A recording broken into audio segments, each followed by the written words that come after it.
smart boards this summer, just like we promised. But you mentioned there's some schools that's going to be waiting until after school begins. So we are very thankful for that. His crew came in, they did an amazing job. We had them delivered in the cafeteria. They unboxed, they put the cards together. They even put the Wi-Fi password, named them. I gave them a map of the school where they went. I didn't hear anything from them. They just did it. So,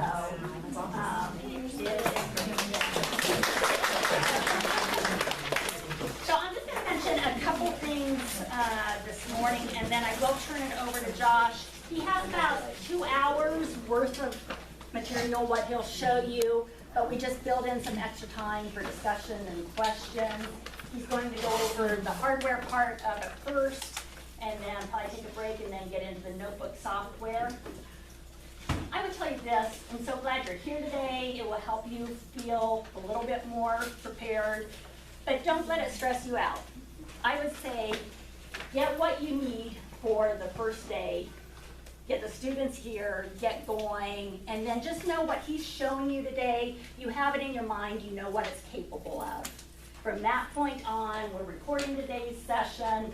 There's a lot of links we can send you, and Kent and Alyssa are going to be our main support and trainers, so they're going to be available. Nathan and I can back up, but those two are designated, our smartboard and notebook software. So you will have support. Even that very first day, if you just don't feel comfortable, you've still got your projectors. And so if that's what goes well for you for your very first day, that is fine. We just want your first day to go smooth. But moving forward, this is our choice of display. So I did confirm we will not be replacing projectors when they die out. The building project that they're talking about, extra rooms, those will not have projectors mounted in them. Smart boards will go in there. So you're excited about that. I know there's going to be bumps along the way, anything new. So I know you'll have a lot of things to think about, where you're going to place it in, all those little things. We will get there. Again, I would just say breathe, take one step at a time. If we've missed something, we'll deal with it. Again, we're there. Let us know and just keep gathering feedback. But I'm expecting some unexpected things to come up. So I'm just giving that little disclaimer, and it will be okay. Let me see if there was anything else. Alyssa's going to take notes, so if you ask a question today or you think of something we haven't thought of, she'll be taking notes and we will follow up on that. Something that Josh might not mention, we do have, I don't know how many of you have DVD, VCR players in your room, or if you check them out. But if you are one that has one in your room and you constantly use it, let me know and we'll get adapters for you. But we do have both VCR, DVD players checked out in the library, and for the old ones, it's called RCA. Composite video, yeah, RCA. Yeah, RCA. We do have adapters, and Mary Hiley did a printout so you know exactly how to plug them in. So they do work. So we'll have that available. I think that's real close. One thing that we haven't talked about, when he starts talking about connecting devices, we have not talked about students connecting to the device. I assume eventually you'll want to do that. We just haven't went that far. So just know middle high school students do not have the smart screen share app pushed out on their laptop. So we'll get there, we'll talk about that, but I just wanted to let you know on that. One thing Doug Beal is going to mention, there's just a few tweaks, additions to the staff handbook, but one thing is going to make clear, no personal devices should connect to the smart board, whether that's the teacher or middle high school. I don't know, I think there's times that students can use cell phones, I'm not sure about that, but no personal devices should be connected to the smart board, and that is just for your safety. And everything that a teacher or student needs should be available on the school provided device. So we're just making that clear too.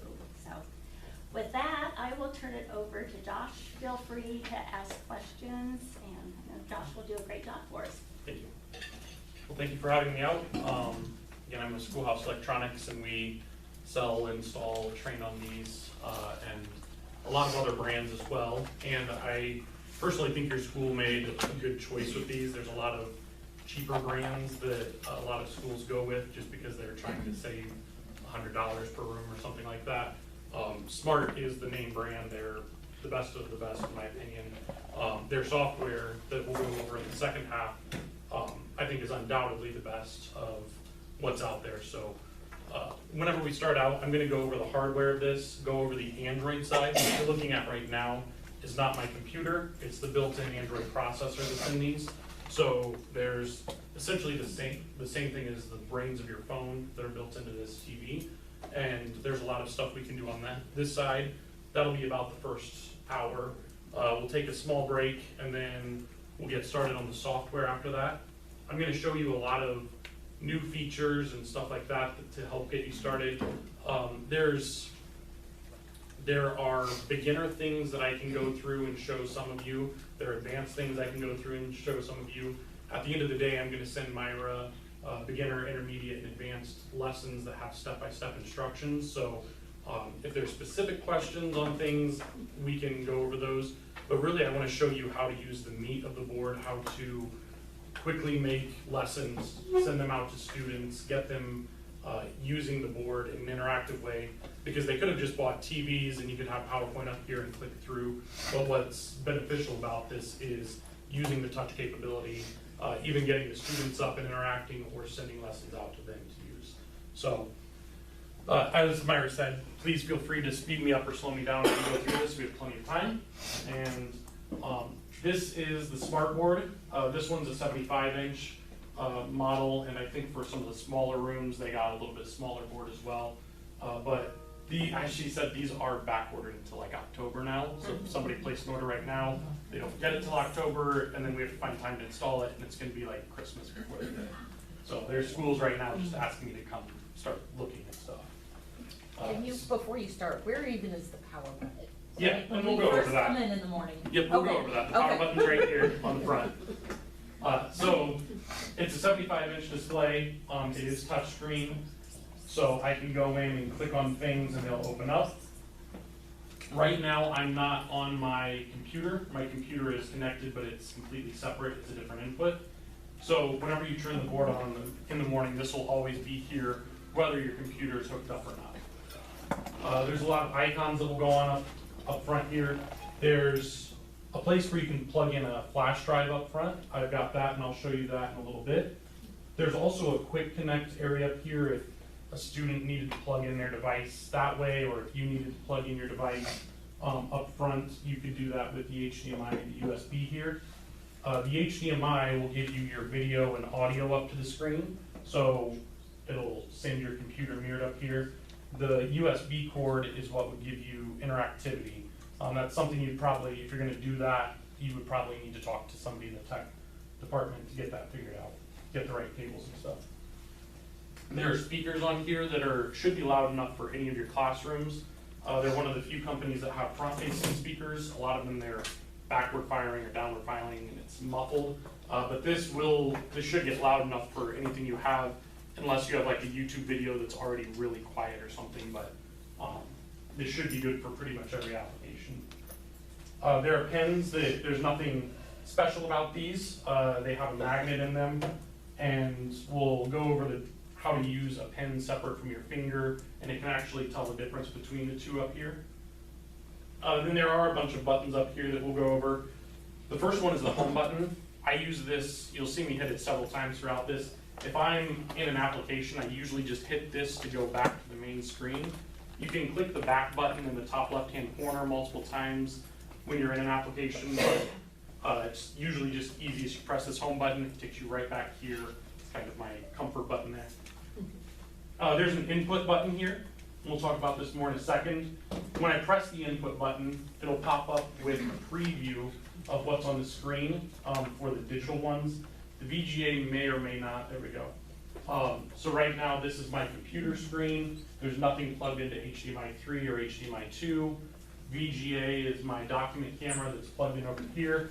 And I don't think it'll do it live right now, but whenever I go into this, I can just click on this display. It'll pull up the document camera. And now my document camera is live. If I wanted to go back to my computer, I click the input button, go over to my computer. Now I'm on my computer side, I can touch, open files, go through documents. If I wanted to go back to the Android side, I press the home button, and it takes me right back to the Android side. So this is always here. You can still use your computers just like you've been displaying using PowerPoint and stuff, and there's other inputs as well. Yeah. So even if your individual device is not a touch screen, if it's connected and that's up there, that will touch screen. So, are you talking about like the document camera? No, your computer or your Right, iPad. yes. Yeah, my computer's not a touch screen. What it's doing is basically, I'll go back over to my computer screen. The main thing is it's putting the image up here and it's using your mouse, your finger as the mouse. So it's kind of like a giant touchpad, except you're actually touching where you're at. So where I touch, it'll touch whether or not your screen's a touch screen. Yes, it'll work that way. Now for the document camera, that won't work as a touch screen because it doesn't have interactive capabilities. However, one thing that I wanted to make sure I showed you is if I go to the document camera, you can still write over top of this.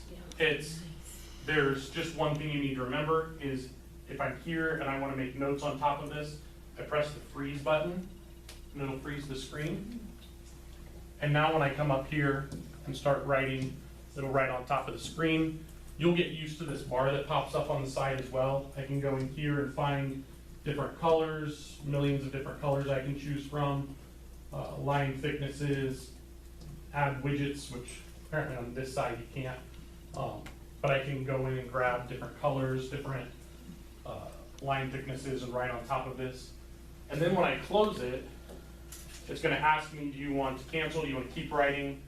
Do you want to discard this so it goes away? Or do you want to save it? So I'll click save on this one.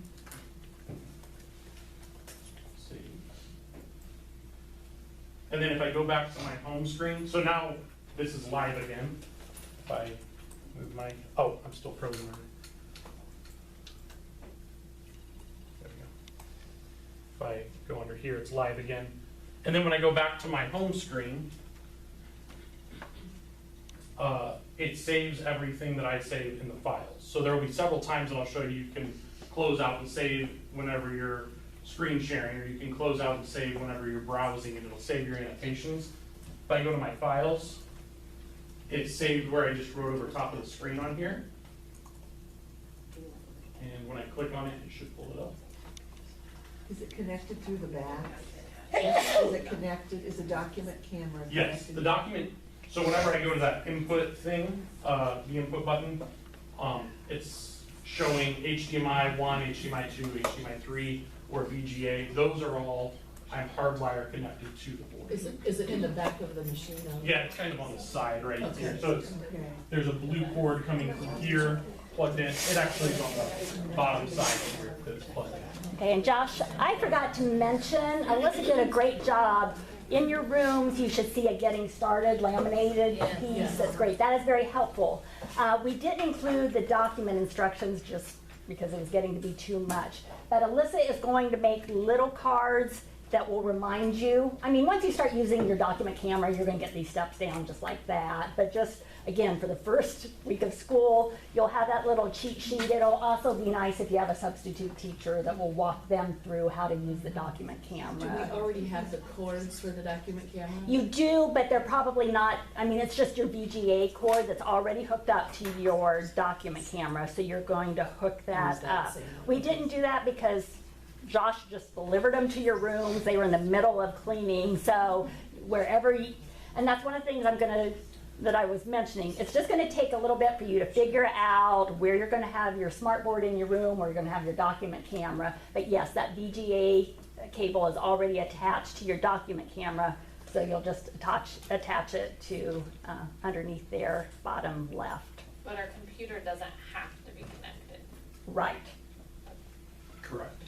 Yep, you can wirelessly cast up here as well. And we'll go over that, how to cast devices and computers up to the screen in a little bit.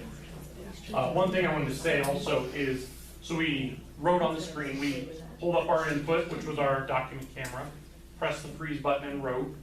Then I saved the image and it saved it to my files. It doesn't just take a picture of it and bring it back here. I can come back and actually keep editing this. So the ink is still live on the screen. I can continue to keep writing on the screen if I wanted. So if we just took a picture of the screen and brought it in here, we can continue to write. Or if you wrote before you saved it over, you can do that. And then I'll show you in a little bit how you can save that off to a flash drive or save it up to the cloud. And you can pull these documents off of the board and print them or email them or whatever you wanted to do with that. So that's all under the input button here. There's the inputs that are available. I just clicked one on accident. The inputs that are available will show up, and then you can just click on that one that you want to go to. There's a screen shade button here. This is different than, how many of you have used Smart Notebook or somewhat familiar with it? Just a few. You guys might be familiar with the screen shade. That still exists where we put a screen shade up, you can drag it down and reveal information top and bottom, left and right. This screen shade button is different to where if I am on my computer, we'll say, and I press this button, it's kind of an audio video mute. So it's not a screen shade that I can pull down. It's more of just pulling a screen shade over this so the kids aren't looking at what you're doing. If I need their attention, I can be talking, and then when I'm ready for them to go into the lesson, I can press the screen shade button again, and it'll go back to my screen.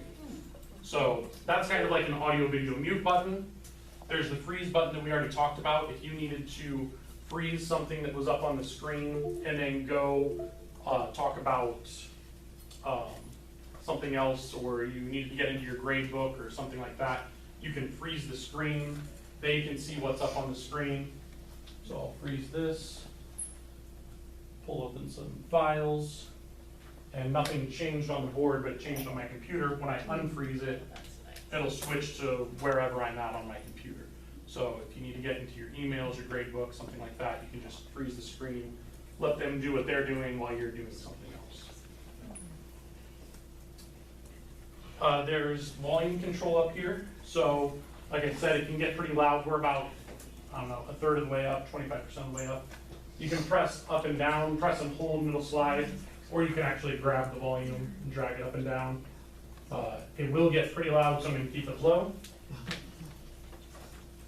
And the last button on here is the power button. The power button, if you just press it, will put the board to sleep, but it doesn't actually turn the board off. So that way, if I press it, it instantly turns on. It's not like a projector that takes, I don't know, a long time to warm up, depending on the projector. So that's a way to do it like in between classes, or if you just need to turn it off real quick, you can press that. If you press and hold the power button for maybe 5 seconds, I think it is, it'll say slide to save energy. This is where you're actually turning the board more of the way off. I'm not going to do it right now, I'm going to cancel that. If I slide it all the way over, it turns it off, and when I press the power button, it takes a minute to, not a minute, probably 10, 15 seconds to reinitialize and turn on.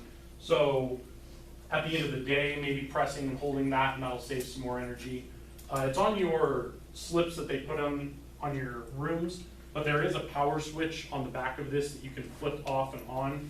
And flipping that switch is kind of like unplugging it from the wall. So it'll be completely off if you unplug it, or completely off if you flip that power switch. So if your board's not turning on, you're pressing the button, there's no red or green light here, and it looks completely dead, make sure it's plugged into the wall, make sure there's a power strip on the back of this is turned on, but that could be that little power switch under there. I wouldn't normally mess with that unless you want to. That's something they might do over summer or something like that, where they might just unplug it from the wall. Did somebody have a question? Well, I'm gonna, and this might be the school question, like, when we leave for the day, we're just okay to leave it like that? Like, Alyssa, just, we don't have to turn the power off or unplug or anything? Not completely power down, but we would like you to hit the display, yes, is. Just like the black screen? Right, yeah. So not the slide energy thing. Right, well, and Josh is gonna show you here in just a minute, how you can set it, those settings to automatically go into effect like after whatever time you designate, so. So while you're here, you can press it and turn it off, press it for sleep mode, or press and hold to turn it all the way off. But then on the Android side, I'm gonna press the home button and go back. There's a list of settings in here. You don't wanna mess around with it too much, but there are some things in here like changing the wallpaper for the background. The power, if I click on power here, I can go in and say turn screen off after 1 hour. So after 1 hour of it being on with nothing happening, it'll automatically shut off. Go into energy saving mode after so long, 2 hours.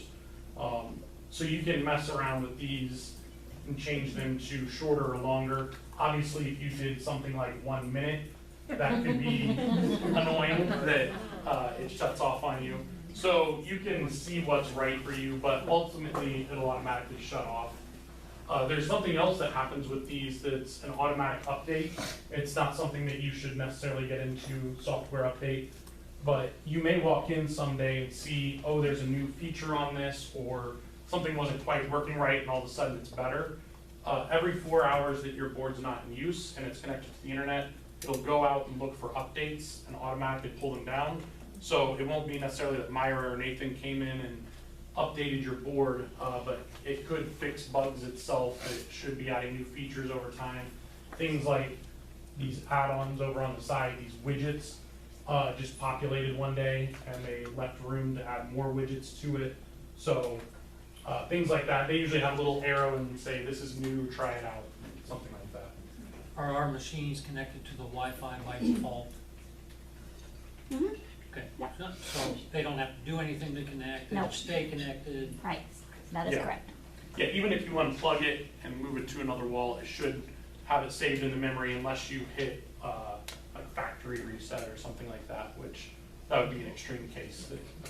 And may it not happen, but if a storm goes through and electricity goes out and that thing goes down, anything other than just turn it back on, will it come back on when the power comes back, or will it need to be turned off? No, it should just stay on and you just press the power button. That's why I say over the summer, usually it's good to unplug because a lot of storms roll through and stuff like that. But yeah, you shouldn't see issues. If there is and it's something that's under warranty, these have 3 years of warranty, so we can always work on that. If it's outside of warranty and you get hit by lightning, that's where you got school insurance and there's nothing to help prevent that. Lots of stuff gets fried, unfortunately. But they have that trip box in it, so they're made with that in mind, but you can't prevent everything for it. But there is warranty, and yeah, it should just be ready to go still.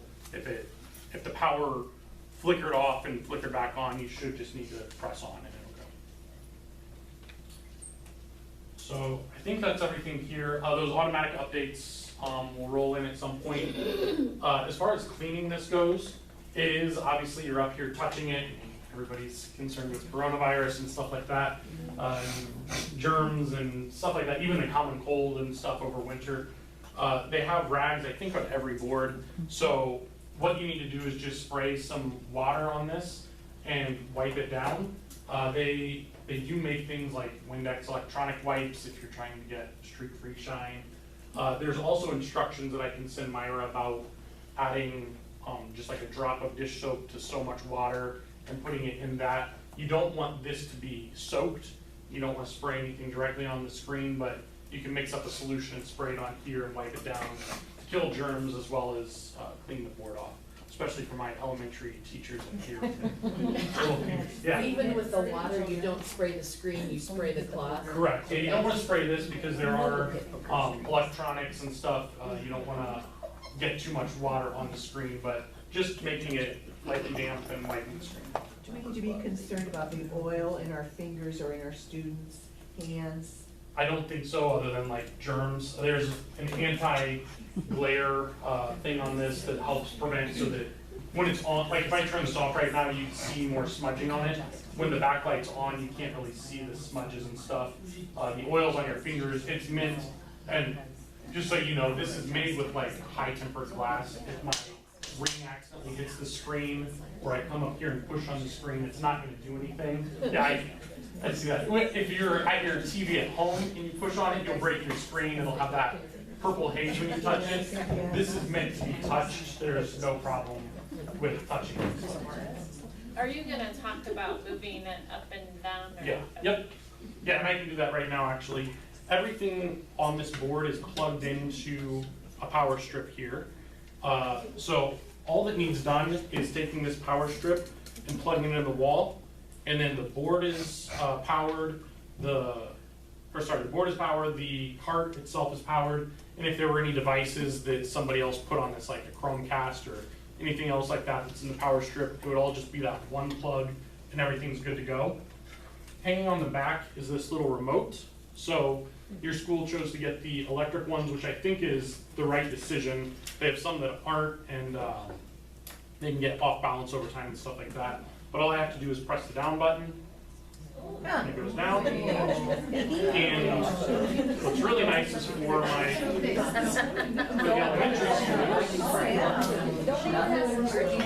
so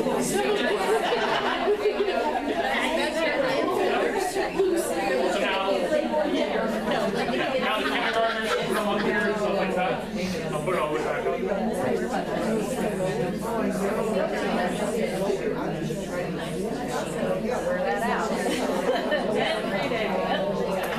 So your school was very particular about this whenever they were looking at these.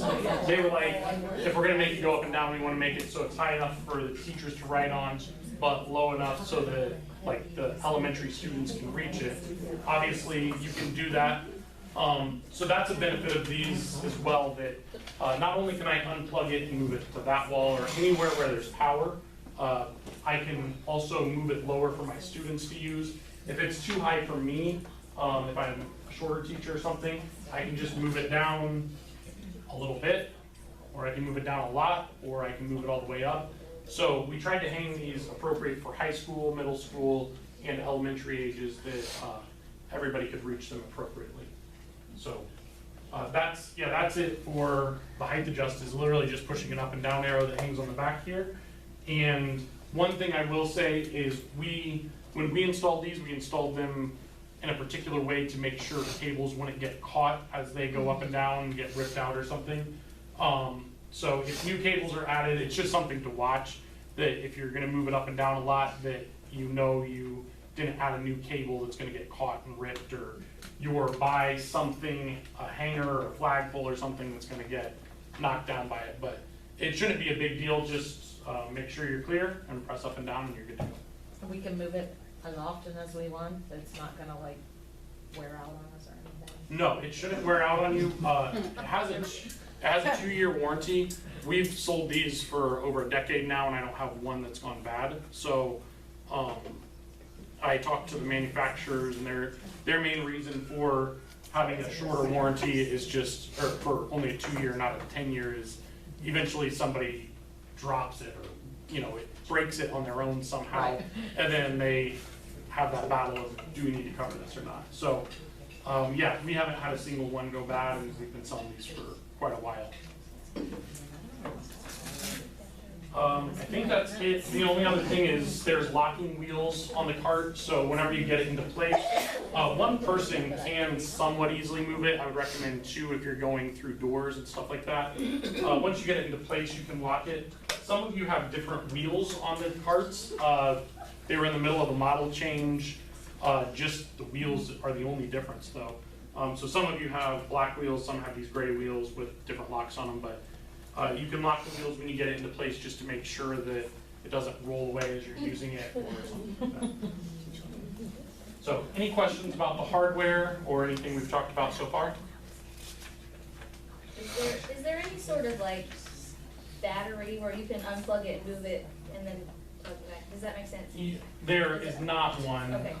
built into this, or I don't know of anyone that has that. There is something that it would be kind of costly. They have battery powered power supplies that have like a 2-hour battery back or 2-minute battery backup or something like that, and then it would work that way. But those are expensive power supplies. And, Okay. yeah. So there are solutions, but probably not practical ones, I don't think. So we're gonna go over the Android processor side now. I have the time and date up there. Again, I can change the background. There are 4 main things I want to show you here: the whiteboard, the browser, the files, and the screen sharing. There's also apps that are still developing that you can look into. A lot of people like those. Actually, my kids use those a lot. So there's widgets over here we can talk about a little bit, and also a sign-in process. This is really something that, this is more if you're all in and you are wanting to do cloud storage, and anything you save on here, you want to be saved to the cloud so you can access it. And you could be at home and load stuff onto the cloud and come in and it's on your board. It gets a little bit more involved, but we'll talk about that at the very end for those who want to stay and go over that part. The first thing I want to show you is the whiteboarding mode. Whiteboarding mode is really neat that it has a bunch of different options. So I can pick a black background, lined paper, big lined paper, math grids, isometric grids. My son loves the brick one. I don't know why, that's his favorite. So we'll just keep it as a white background right now.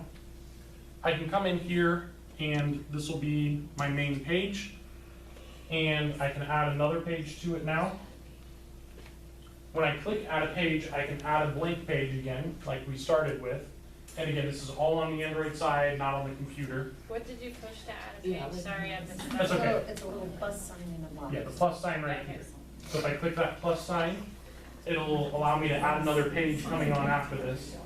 And I can change it to just a blank page, a shouted out activity, which we'll talk about later, where students can send answers up to the board from their mobile devices. Graphic organizer, so there's a lot of different templates in here that you can use, Venn diagrams and charts and stuff like that. There's also manipulatives. These are mainly for the younger grades. Things like coins, calendar, fractions, clocks, stuff like that. So When we were looking at the coins, can you show us? I was thinking that it was like the faces weren't there. not on this one. In Smart, oh there they are. In Smart Notebook we can make the same thing, but these are just pre-made templates that you can click a button and then we can say, you know, I need 31 cents, and the student has to drag up 31 cents, and stuff like that. So again, you can keep clicking the add button, and you can pick these different, you can pick these different manipulatives and graphic organizers. But you can also add just a blank page. So now I'm on page 3. This one is page 2. I'm back on page 1 here. Something that's really neat about this though is it's not just a blank page. These are unbound workspaces. So right now it's just a page. If I try to move over something, it bounces back, it bounces back. If I move and hold, that check mark pops up. And now I can move away from there. And I have this huge workspace that I can work with. I can zoom way in, zoom way out. So I can zoom all the way in, grab a pen, and I'm gonna make it small ink because we're zoomed way in, and have my main idea here. And off of that idea, I could have ideas 1, 2, 3. Off of these, I can have A, B, and C.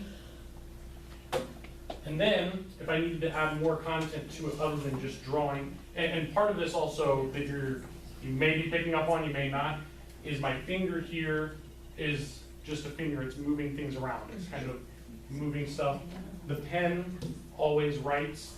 And then to erase stuff, I use my hand like I used earlier. I can use my palm to erase, or I can use the side of my fist to erase a smaller space like that.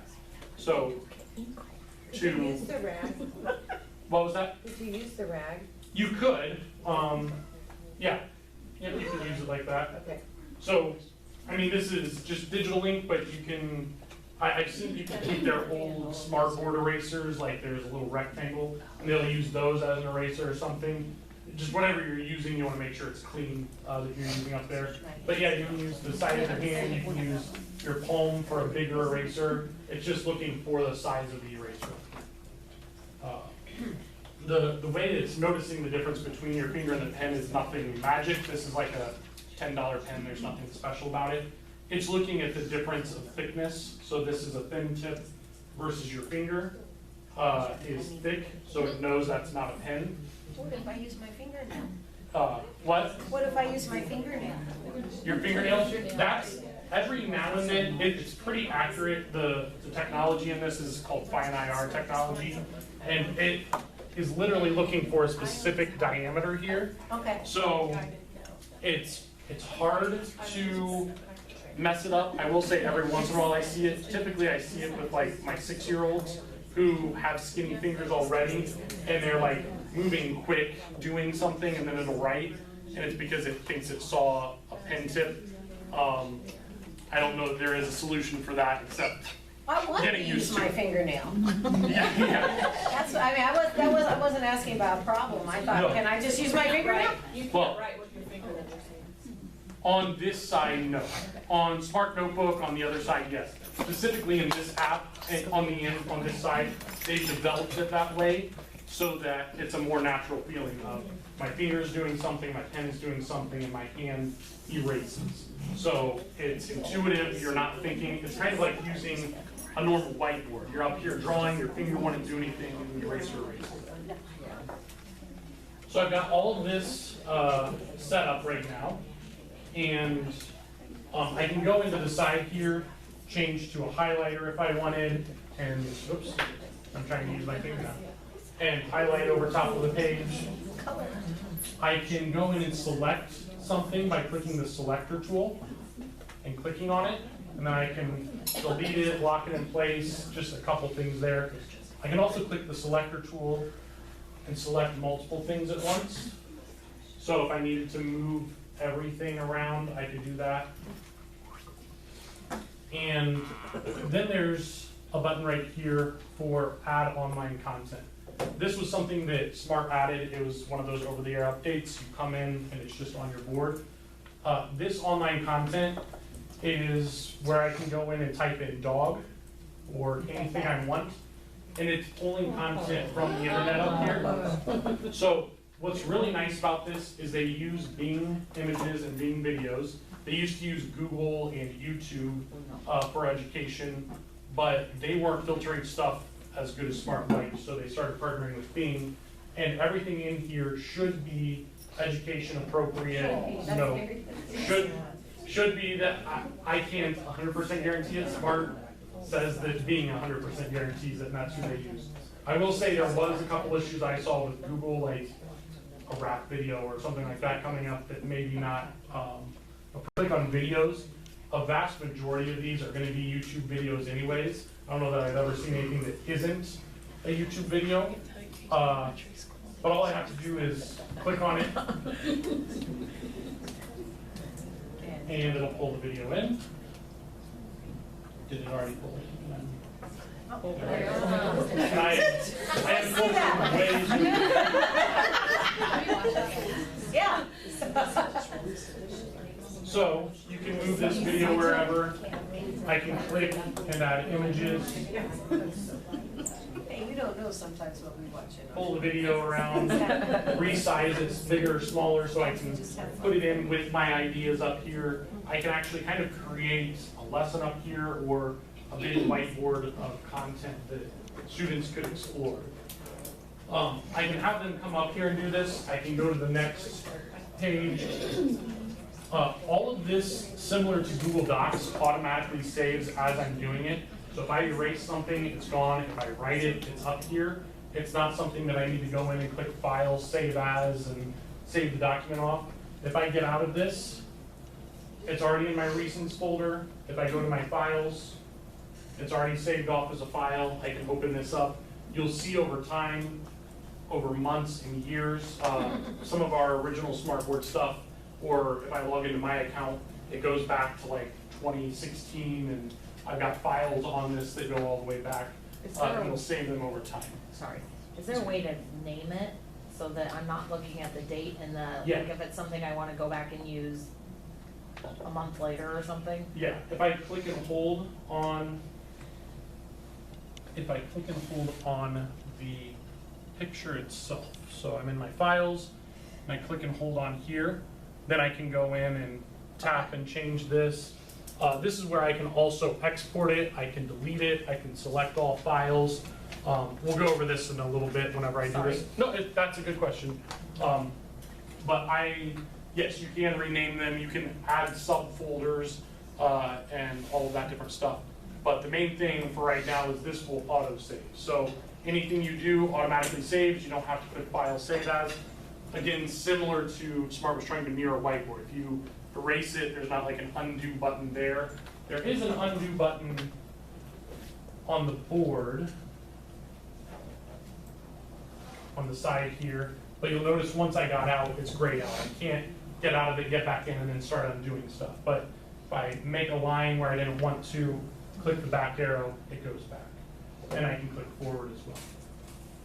So you can add different content by just typing in whatever it is you want to search for here. What if you wanna change the page order? Can you, like, Change the page Like if order. you say one I can page. click on the one here, and then, I forget if you grab on the ellipses, I think you can. Maybe not. There are, change background, delete page, okay. That's interesting. I'm trying to think through, because there's a lot of different brands and models, and I know some of them you can, but this one, it appears you cannot for some reason. So, yeah, that's a good question. On this one, you can't. If we were inside of Smart Notebook, which again, a lot of what we're doing on here is a watered down version of what Smart Notebook can do on your computer. This is the brains of a phone. But yeah, it looks like on here you can't right now. That's a good request though. I can show you where you can actually request features of Smart, and then the community online can read it, be like, oh, that's a good idea, and upload it.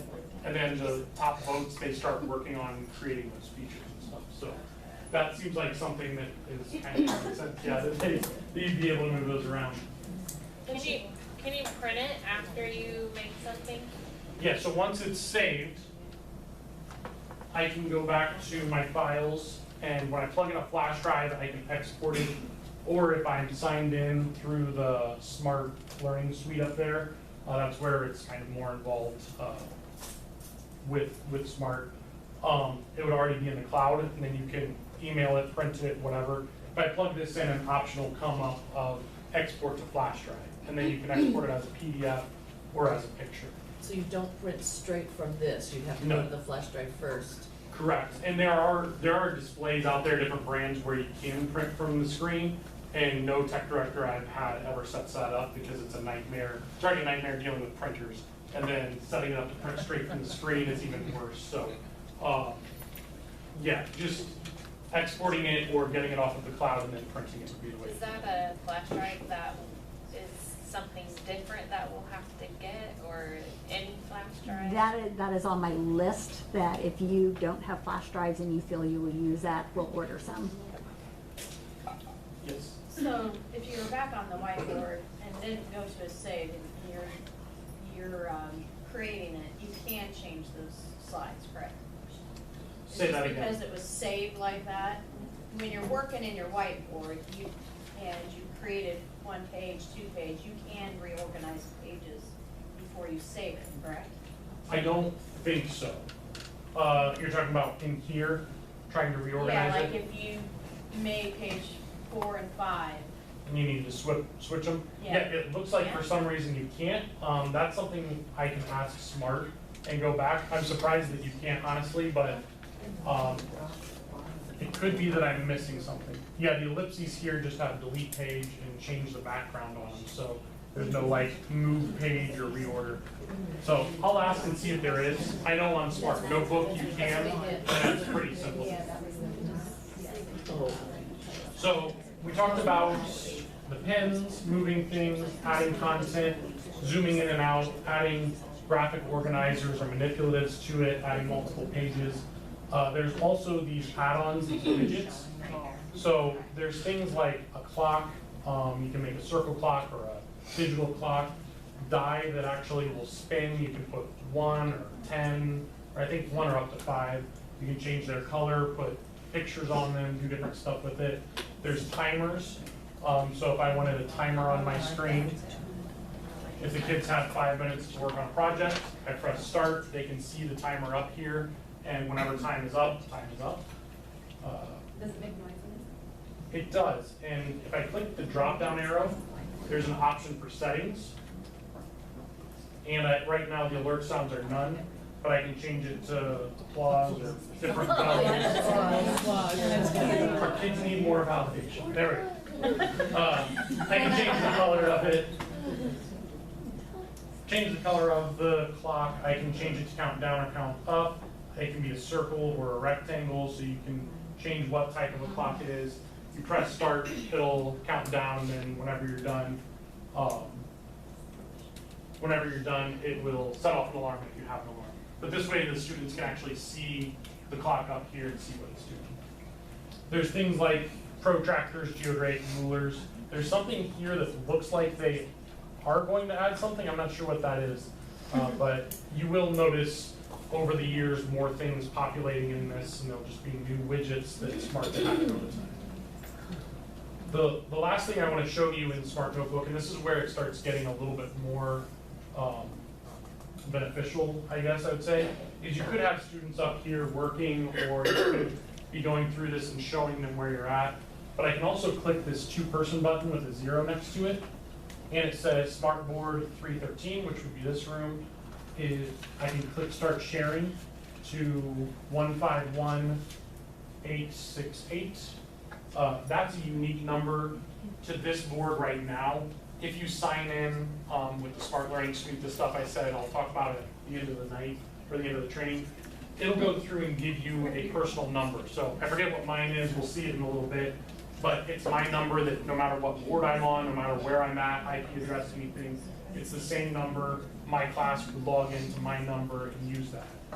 So if I click start, if anybody wanted to right now, you guys are welcome to on your computers, on your smartphones, whatever has an internet connection, go to hellosmart.com, and then you can sign into this board with 151868. So I'm going to do that up here. hellosmart.com. You can join as a guest. There is a sign-in that you can do.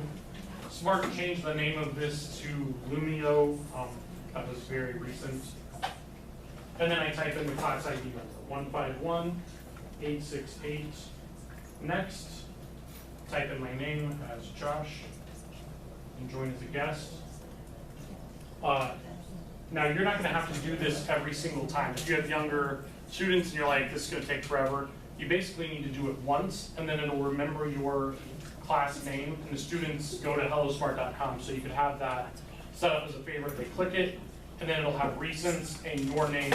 So Mr. Smith's class would be up there, and I click that, and it takes me into my board right away.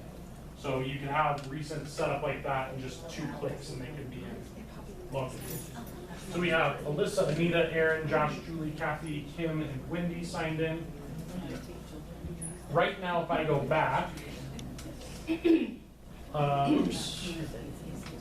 start sharing.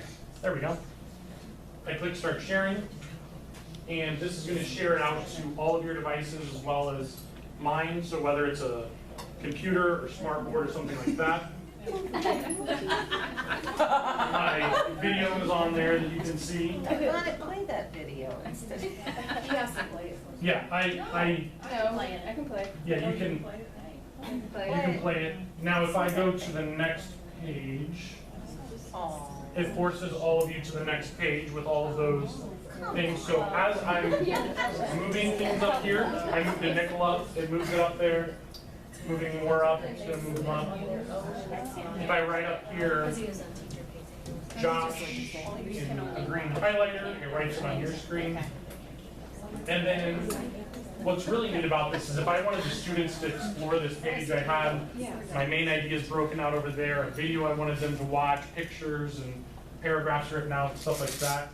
I can go into this mode and change it from teacher paste to student paste. And then now it pops up on your screen. You can go to any page in this lesson. I can go through all of these pages, look at what the teachers created on my device for like a review before a test, or right after summer, there's a lot of review days, what they learned last year, bringing them back up into speed of what you're gonna be teaching them this year.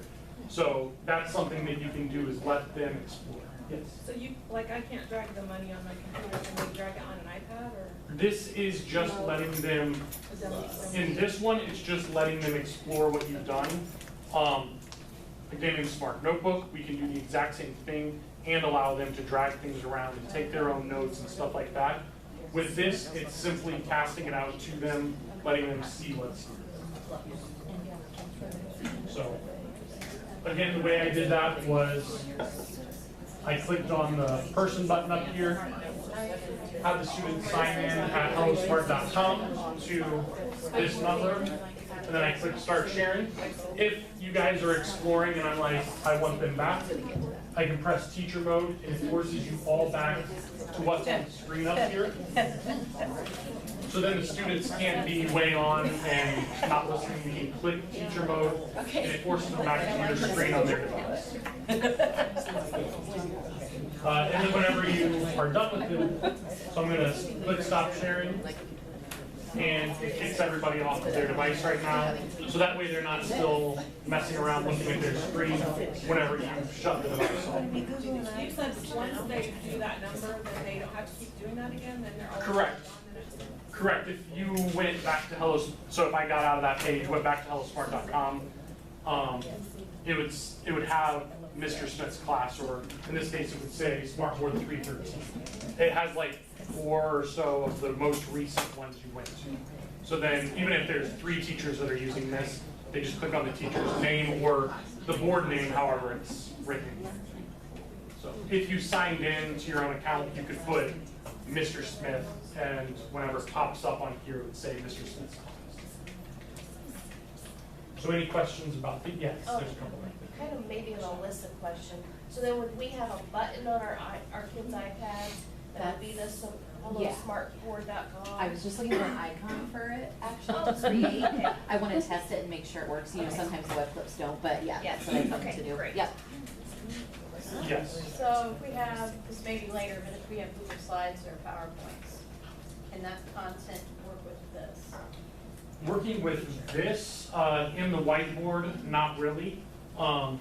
However, one thing we'll get to is there's apps here, and if I click on the apps, and these are the apps that I have loaded to this board already, or that your school does. If I click adding apps over here and scroll over, they have Google Docs, Google Classroom, Google Sheets that you can put straight on the board and have logged in, and you can just click and it'll pull up your Google Docs and you can use it that way. Casting it out would be a little bit more difficult, so. So you won't have that feature where, you know, tell the students, hey, go through this at your own pace. Right, that would not be part of Google Docs. That's Smart's proprietary stuff. And there are a lot of softwares out there that allow, here's teacher-led or here's student-led. I can't think of their names right now, but you would go in and select one, but you couldn't change it on the fly. That's what I like about this, is I just click a button and then they're all doing it on their own, and if they all get out of hand or somebody asks a good question, I click back to teacher mode, hey everybody look at this, this is what you need to know. And So if you had like a Google slide though, and you put it into your smart whatever note, or Smart Notebook? Yeah. Yeah, you could do that. Just transfer the slides over to it. That's something I could show you over on the computer side when we're on the computer in Smart Notebook. You can put sheets in there, and then it would be the same way where then you could send it out, but it wouldn't just be like opening up a Google slide and sending it out. You have to copy it in a notebook and then send it out, so. Any questions about the whiteboard before we move on? Just have a quick question. So Yes. is Canvas gonna be on there? No, so you would be able to pull that up, Cause if they Like- submit their assignments and stuff, I mean, I have my kids PowerPoints. well, I'm sure you could link it within your Smart Notebook, like to your Canvas assignment, but it won't, you won't, there's not an app or anything, is that what you're asking? Yeah. There's So- not an So I app. can log into there. Okay. Right. But I can plug their laptops into the smart board. And you could log in through the web browser as well, but I don't know that you'd want to do that. Right. Yeah, you could be on your computer, either wirelessly casting or hardwired in like I am, and then double click on Canvas and open it up on your computer. I don't wanna open it on my computer, because they have it On on their theirs? computer. Yeah. They can just plug it in, right? They could hardwire plug it in, and then that's what they're also discussing is the potential for wireless casting. We'll talk about the web browser next, but then the next thing is screen sharing, and that's where they're working on adding this screen share app to student computers to test. Okay. Well, I'm gonna move on to web browsers then.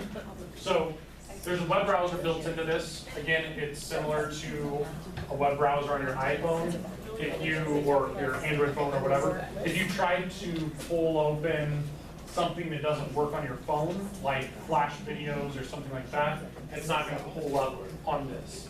So, Can you redo that again? What did you click again? I'm sorry. that's okay, Was it just down at the bottom? right here. So there's, it's Oh, okay. just called browser, so this is the web browser. And that's on your home screen. Yep. And then this is actually a Google Chrome web browser. It's the same one that the Android phone would have on it. And I can go in here and click and search. And this is, again, unless your school has filters on this, if I search for dog or something like that, it's going to pull up just like a normal web page if I was searching on my phone. I could go through, click on things, go into Wikipedia, whatever I wanted. And again, this is all without a computer hooked up, so you can still hook up your computer and have the full access of that web browser. I can add a button up here, add a tab, and then I can go in here and search for something else, go back and forth. And what's neat about this is when I'm on the Android side, I don't ever have to click the freeze button to write on it. I can just pick up a pen and instantly write over top of whatever it is we're talking about. So it took a picture of the screen, I can't keep scrolling, but then when I click the X, I can save or discard this. I can keep editing it afterward, I can export it to a flash drive, or I can discard it and keep going through. But as soon as I write on top of the screen, it's going to, you'll see it puts these hash marks through it. That's just to denote that you wrote on the screen.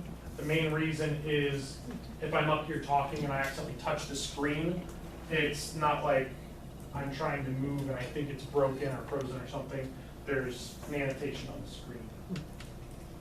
So again, it's just a normal web browser. I can add multiple tabs up here. I can write on top of the screen, save it, and pull it off just like a normal web browser, except now you can write on it. And you can also have multiple people thing, but so if I change this to red, this is also red now. But you can have two people up here writing, and again, it recognizes the difference between my finger and the pen. And eraser is still my eraser. And just like before with the screen capture that I took of the document camera, after I go back into my files, I can continue editing this out. Any questions on the web browser? Pretty straightforward. Screencasting, again, is something that your tech department's working on. So if I click the screen share button down here, it's going to give me different options for screencasting. I can screencast with Apple, so whether it's iPhone, Mac computers, Android phones, Chromebooks, Windows computers. Sometimes there's firewalls and issues. This is what I think they're looking into, is adding a screen share app potentially to the students' devices to send it up here. If you, I'll go over how to do this, but if you ever have a question, they have a tutorial right here you can click on. It'll take you through it. If I have an Apple device and I'm like, how do I screencast? I just click on Apple, and it's going to come up with the instructions on the side here for how to screencast specifically with Apple. It should. We'll see. Unless. Wonder if the filter's getting that or not. Something.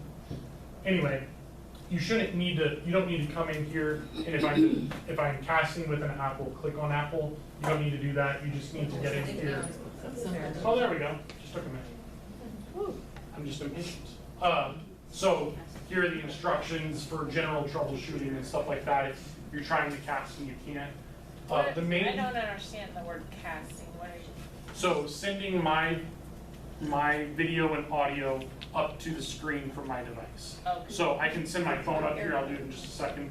You guys can too with your computers or pretty much anything that is on the same network up here. You share to this board. Now, as Myra said before, she doesn't want, well, the school doesn't want personal devices up here, but any of your school devices, you should be able to send up to this.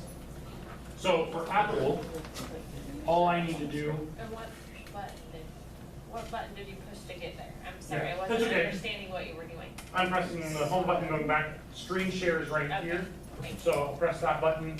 And then once I'm in here, I don't need anything specific, but I can go in and swipe down from the corner for my Apple device, click screen mirroring, and then I need to find SmartBoard 313, and it's going to connect.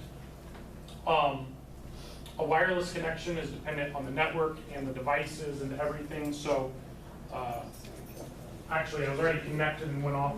If you have issues, the main thing to start with first is click this reset screen share button. And that should fix it. But no, you were already connected to your computer, that's because it's hardwired in right now? Correct, yeah. I So wasn't what you're casting saying with is that. when it's not plugged in, this is how we do it from our computer? Correct, yes, Okay. you can come in and wirelessly cast up here if you aren't hardwired in like that. Okay.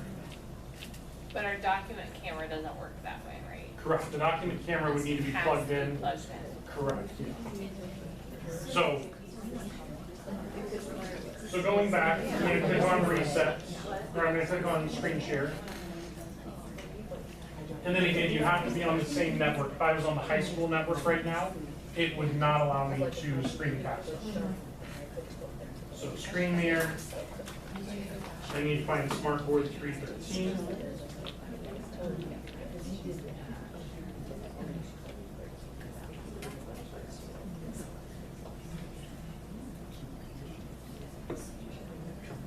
There we go. So you can screencast up here. Yeah. You can screencast up here and sorry, I got like a bunch of messages while we're here. I'm just looking at my phone, kind of seeing a lot of stuff to do. So now I've got my phone up here. I can't come up here and just like click to open my folders. I still have to click on here. With the MacBooks and with PCs, you should be able to do touchback wirelessly. The one thing I will say is if there's a slow lag day with the internet, or if you're trying to stream a YouTube video up here and like the voice is slightly off or something, the best thing to do is always just a hardwire plug in and you'll never have issues. You should never have issues. The wireless is dependent on the network and the devices and YouTube streaming and all of that stuff. So if you're playing a video or doing something like that, it might be best to be hardwire plugged in. If you are with your computers, if you're just showing a PowerPoint and going through slides, a half-second delay doesn't really matter. On a video, it can be kind of annoying, stuff like that. So now I can go through and open apps. I can go here. Hey, there's Mario or Luigi, Mario. You can go in and pull open a camera, and then it'd be similar to document camera. You can pull open any of your apps and play them through here. So let's see. I'll find.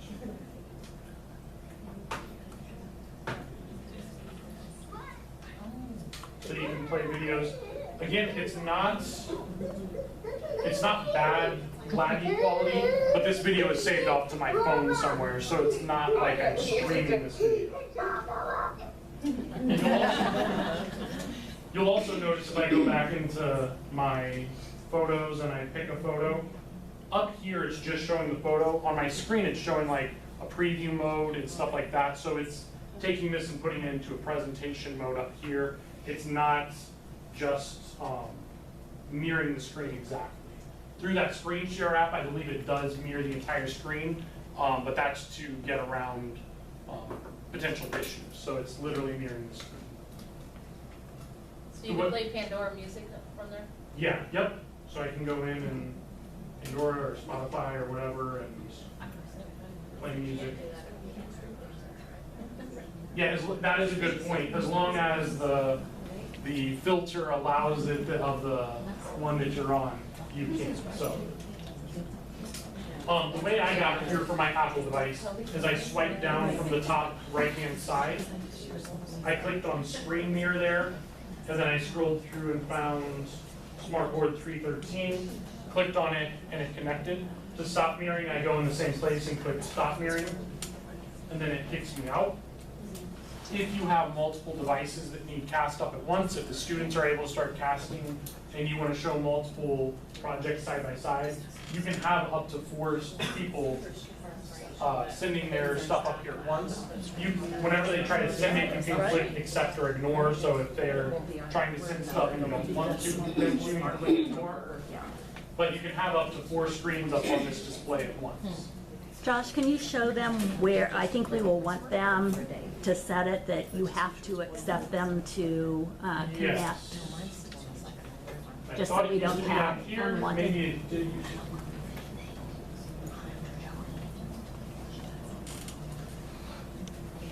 Under screen sharing. So under screen sharing, you can turn on or off. Let me go through that again kind of quick. So under settings on the Android side, I click on settings. And then up here, I can click require permission before they're able to connect. So that way, if somebody's in a different classroom and they try to screen share up here, they can't just send it without you knowing. You'd have to allow them to send it up rather than it just popping up on it. So you click this, and now permission is required. So a student in the class or in another class couldn't just send something up, or another teacher accidentally send it to the wrong classroom or something like that. Is there So- a way to preview before you accept it? It will tell you the name of the device wanting to connect, and you just say yes or no. But you can't necessarily see what they're trying No. to display. Yeah, it should say like Josh's iPhone is trying to connect, ignore or allow. But it won't give a preview per se for what you're seeing. So yeah, you can come in here and click require permission on if you want, and that'll help prevent maybe some issues of sending stuff up. So under this, Apple again, for the iPhone, you swipe down, use AirPlay. For MacBooks, it's also using AirPlay. I think that's in the top right-hand corner. You click on a button. For Android, there's a lot of different apps you can use, but Google Home is the one that a lot of people would use for that. Chrome is using Screencast, so you can, on a Chromebook, you can send it through the web browser where there's a place to click to cast through the computer. A PC, Windows PC, has Miracast that it uses. Basically, it's all using the native things like AirPlay from an iPhone. It's not using its own third-party software, making it less stable or something like that. It's using what Apple actually uses in their own Screencast and stuff. And then again, the Screen Share app is what they're looking to possibly put on student devices. So any questions on Screencast? I'm going to show you just a couple more things, and then we will take a quick break. The first one is Files. So Files originally was called, I think it was originally called Notebook, and it was this icon up here. And then you're able to open notebook files straight to the board. But then Smart added PDFs and PowerPoints and stuff like that, so they called it Player. You can open that, and then eventually it just became files. So I can click on files and it opens it, or I can click on player and it opens straight to the files. So those are the same thing. I actually on my own, I go into the apps and I deselect player because it's the same as clicking that file button.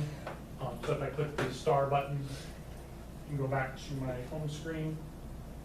That player button's gone, but I can always still just click on files and open it up. We'll talk about the apps more in a second, so click favorites on that back. So going over to files, we were in here before where we saved off a couple different things.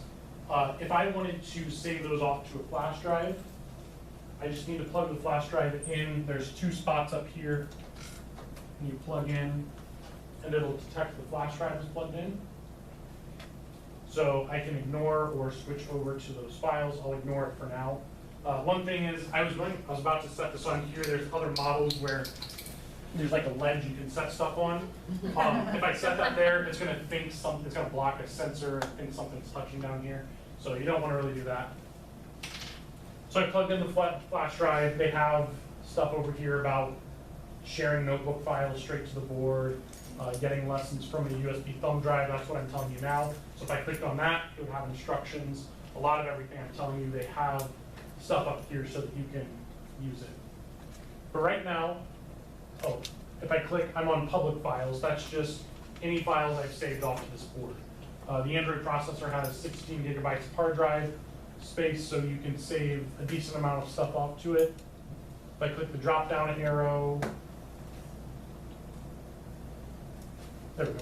If I click the drop down arrow, there's an option for USB files. And now that's gonna pull open files from everything that I have on here back through whenever. That's So coming stuff from the 2016. flash drive? Yeah, this is all files on my flash drive. It's gonna pull open everything that it knows.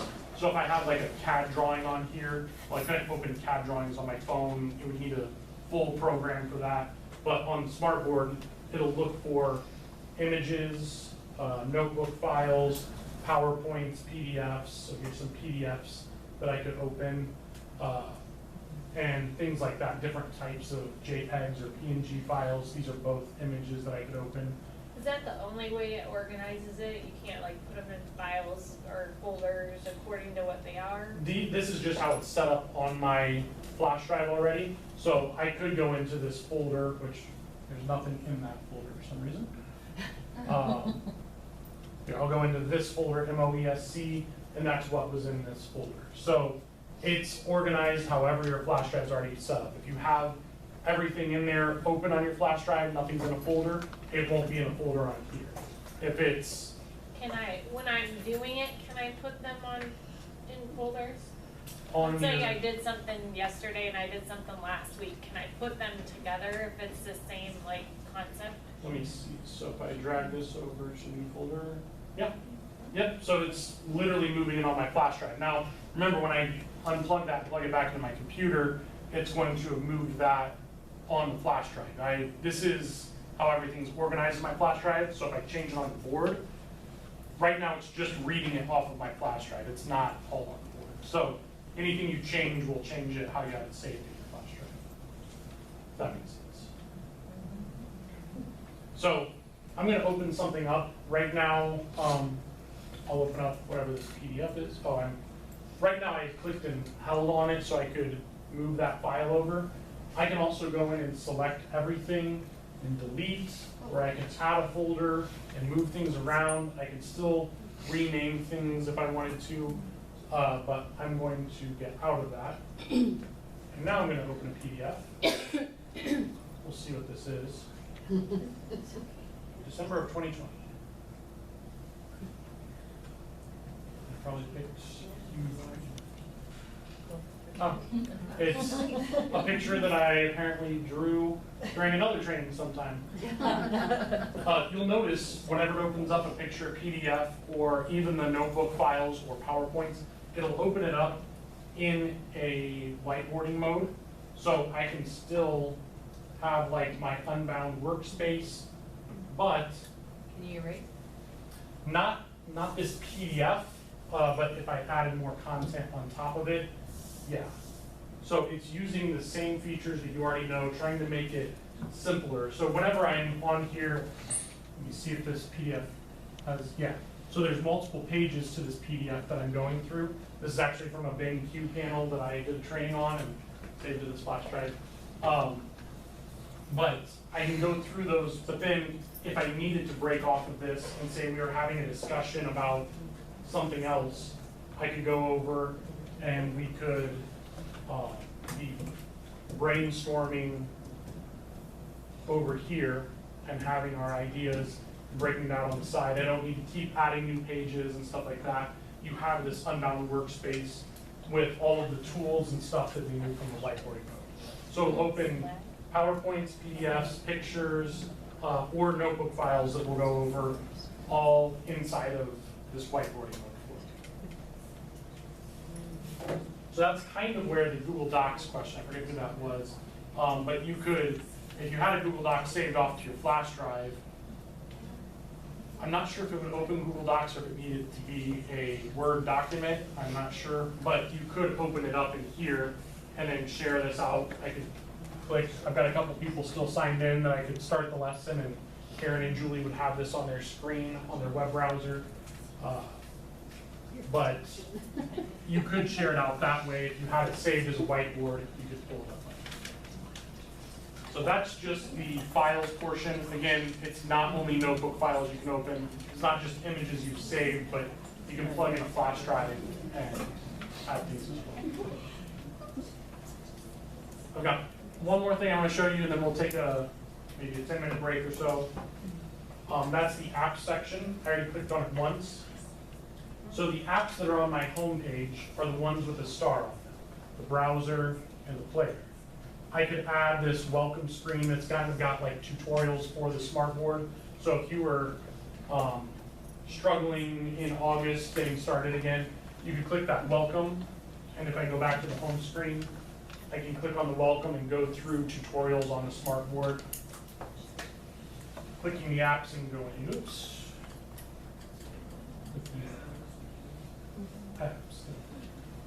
I can take that off, add galleries, different things like that, a calculator. The camera is more for if you had a wireless, like a webcam that you needed to do for Zoom or something like that. I can click add an app, and you'll notice there's two different types of apps up here. There's some with this down arrow, which is actually downloading a file. It's called the APK file. That is actually downloading the app to the board. The ones with the plus signs on them are essentially saving the web version of the web page. So if I clicked on plus sign for YouTube, again, your filter may not like that. Clicking the plus sign added it to my board, but then I still need to go and click on the star to add it to my main page. So adding that button, clicking the add button, doesn't put it on your main page, it just puts it in this list of available apps. Now if I go to my main page, here's the YouTube app. I can click on it, I can sign all that stuff.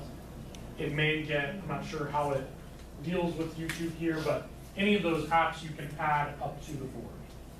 Can you add a specific website you use often? You can, yeah. So that's the one that I really like. Is if I go to the apps, I used to not care about this, but then my kids started using ABCA, and we just like save ABCA to the front, they press it, click ABCA, and there's all the activities for them to play. So I could download these, I could use these recommended apps that they have. But yeah, Khan Academy, I'll do ABCA just because I know that one works well. ABCA, press plus, and that adds it to my list. Click the star sign, or star symbol there, and go back to my home page. And now ABC is on here. If you keep adding bunches of apps, it'll just keep adding over this way. But now I can click on the app, ABC. It's pulling it up in the web browser mode, but it's going to the mobile version of it. So now I can scroll through and click the activity. Students can play the activity up here. Again, you can write over top of the page if you said you can do one of these 3 games, or you need to go here or here, you need to stay in first and third grade, something like that. So again, Khan Academy or other apps will work as well.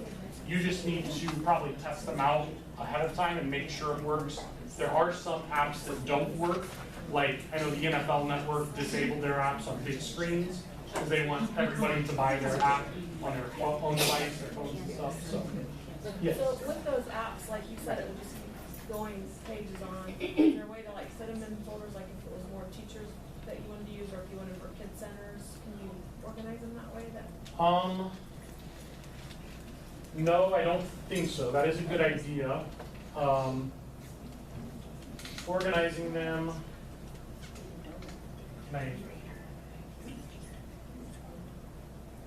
I can drag them around in different groups, but like I can't drag it beyond where it already is. So if you had 50, you could reorganize them, but it wouldn't be like into a folder, it would just be into sections.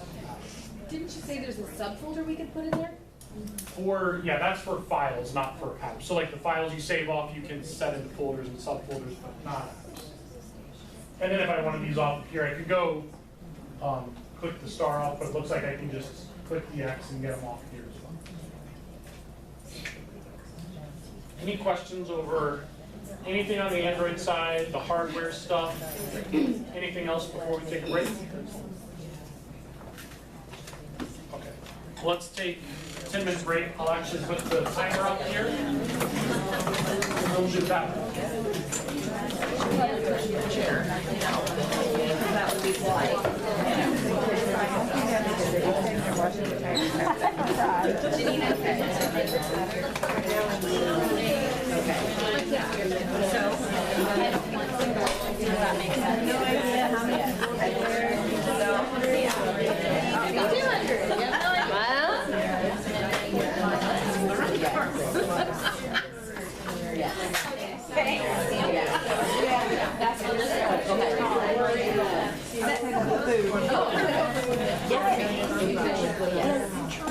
Remember, so when Clay, the child is last year, and they would not let us. I haven't been doing this for 10 years, so it's interesting keeping up with it because they add more stuff. All right, I gotta learn more stuff, so basically just things to talk. Yeah, that's awesome.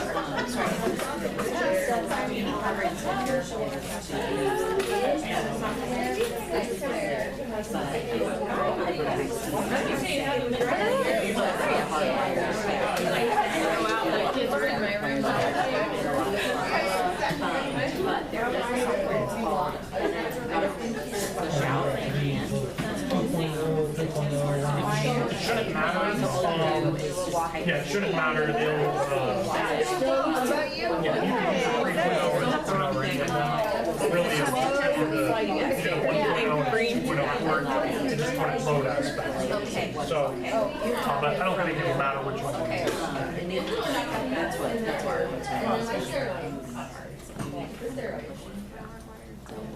okay, great. Good. So this is the beta. We're in the process. Yeah. And even if you don't have a hardware on day one, that screen share, that's from teacher software should. Okay, yes. So you did the used it, well, it's on the screen share software without any issue. So it may be, okay, good. Yeah, no problem. I'm wondering if even though it hurts so bad. Hey, how are you, Erin? I'm good. How are you? Good summer. So far, yeah.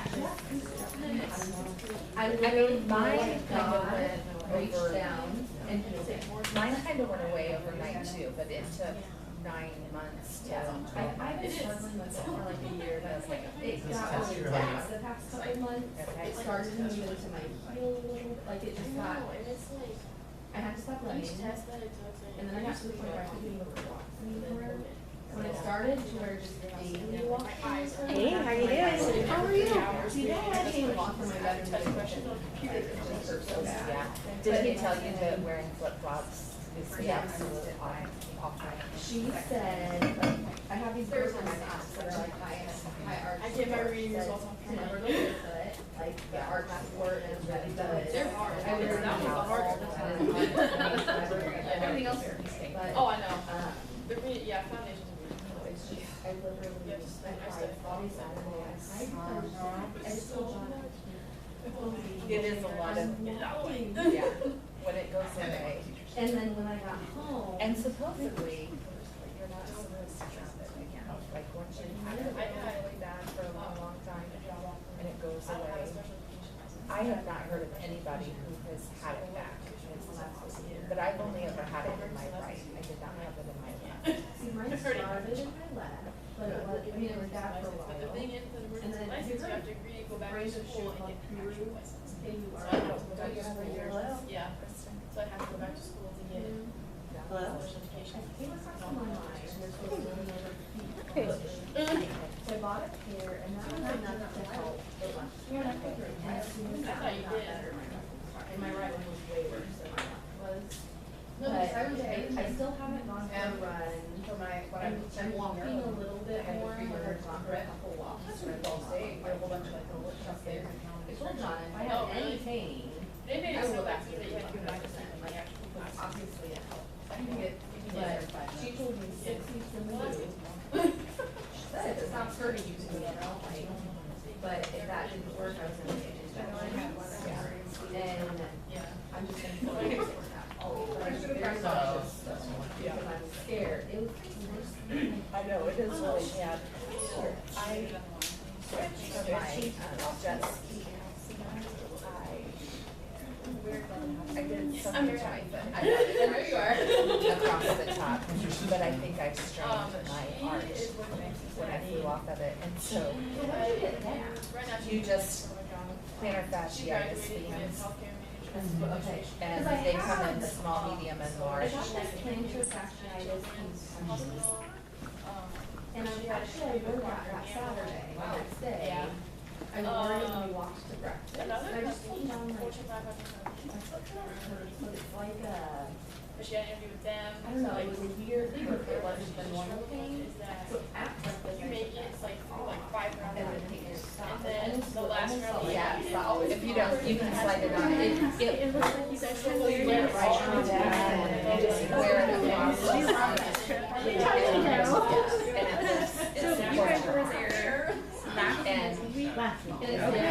it stays in and a lot of people, like, you just have to squish it down so that you put the white part on it. Yeah, so they And they come in small, medium, and large. But I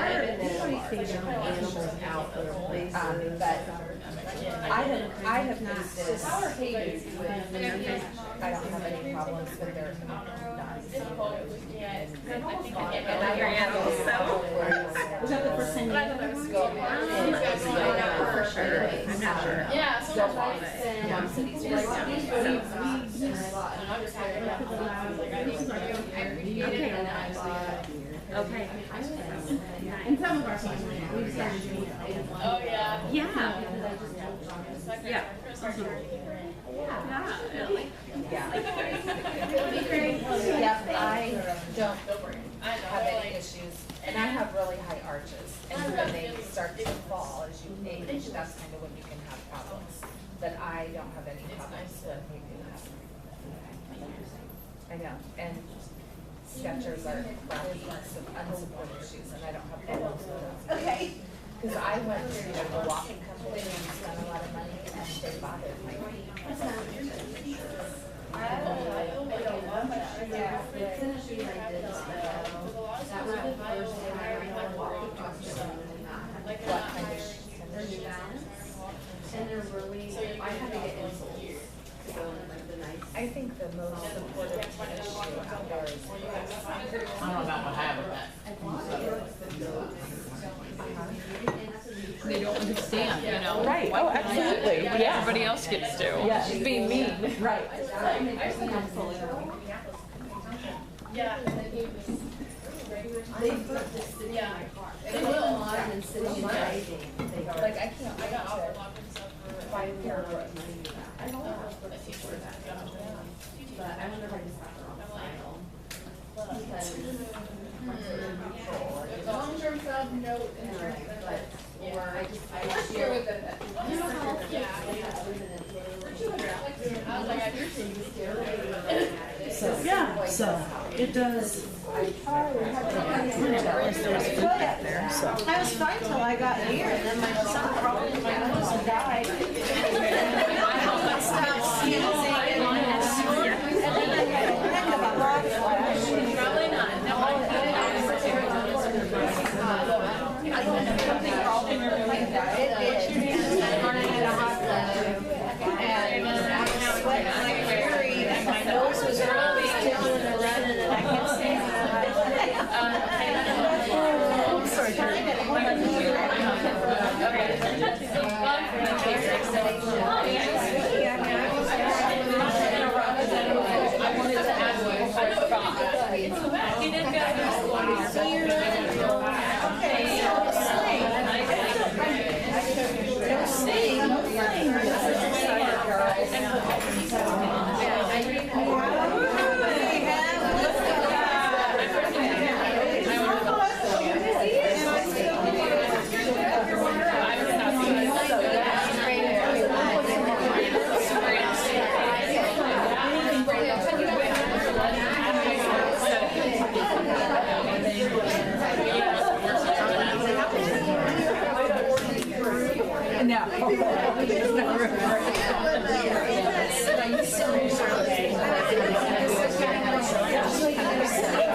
I was just gonna see. I think Myra. Oh. Did she leave it? Oh, it looks like it's recording. Okay. Yeah. She must just stopped it and started back. Perfect. I was gonna say I was gonna see if you need me to turn back. Oh no, that's okay. Do you want me to wait for Myra to get back, or she's on a phone call with her parent?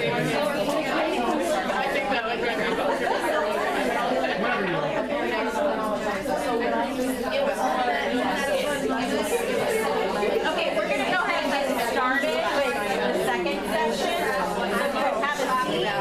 Have a seat. That was great.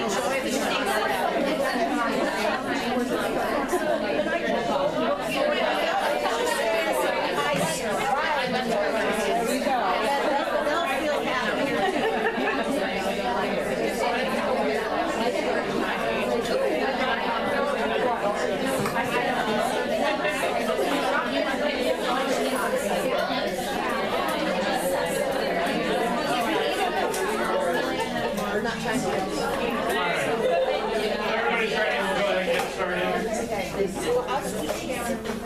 So, everything I've shown so far on the smartboard has been on the Android processor side. I flipped over to the document camera for a minute to show how you can draw on it, and showed my computer for just a minute. But everything else I'm going to show you now is actually on the computer side. So I'm going to push the input button, and then click on my computer. I turned the document camera off, which is why we're not getting a preview from it anymore. And my computer right now is hardwire plugged in. That's the way I do it wherever I go, because it's just a more secure connection. Don't have to hop on the internet and worry about firewalls and stuff like that. Your school is going to have the ability to cast up here through the Android side, and I believe as well as plug in over here on this side. So you should be able to do it either way. My computer is nothing special. We had the question, does it need to be a touchscreen computer? No, it just needs to be a normal computer. There's some system requirements, but pretty much any computer that's not 7 years old will be able to handle that. So I don't think that'll be an issue here. So right now, my finger is the mouse, my screen is the board, and I can go in and open up any documents I want. I can open up Zoom or document like Excel, PDF, stuff like that, my PowerPoint. I can click on my files and browse through different documents, different spreadsheets and things like that, pictures, videos. This is just like using my computer, except my fingers and mouse. The program I'm going to teach you guys about is Smart Notebook. So I think there was maybe like 4 or 5 that said they're familiar with Smart Notebook here. Smart Notebook is very similar to PowerPoint when you first open it up. It's a presentation program, presentation tool, but different than PowerPoint. It's interactive where students can come up, click on the objects in here, right on the screen, move things around. There's activities that we're going to go over, and I'll show you how to make. Even if you already are very familiar with Smart Notebook, you may not know some of the features that I'm going to show you.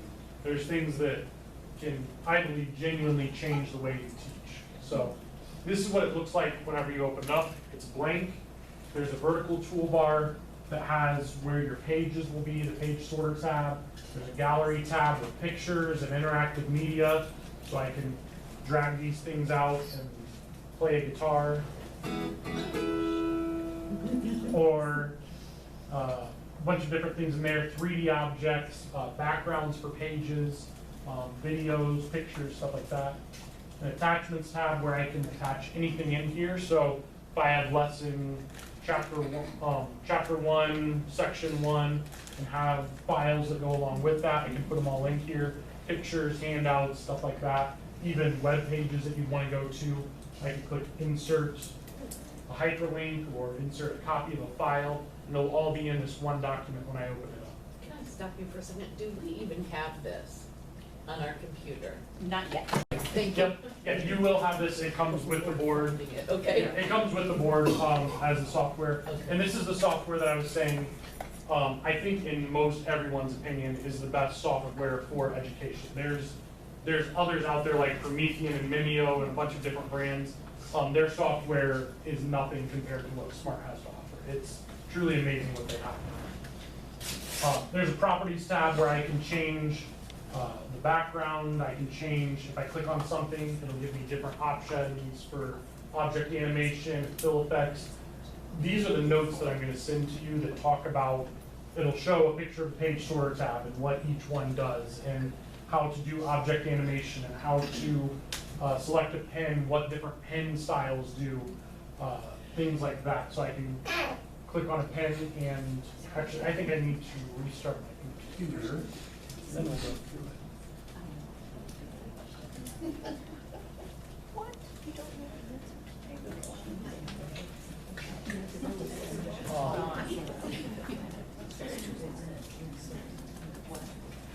I had something open earlier, another program that's going to mess with me. But I will send you the beginner, intermediate, and advanced lessons. So if you've already used Notebook some, you can hop in on the intermediate section and learn stuff like that. If it's beginners, I literally show here's how to select a shape, here's where the pins are, stuff like that.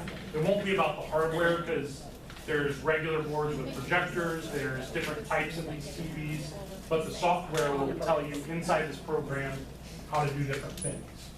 Once my computer restarts, what I want to show you is some of the new features. And the reason I want to show that is because the things that Smart's come out with lately are the things that will change the way you teach. You can quickly create activities that normally it would take like a half an hour to make an activity and 5 minutes to play it in class.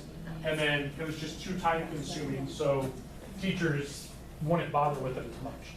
But now they've created different apps and different things in their program that make it where it only takes like a couple minutes to make an activity that'll look even better than that half hour one you made.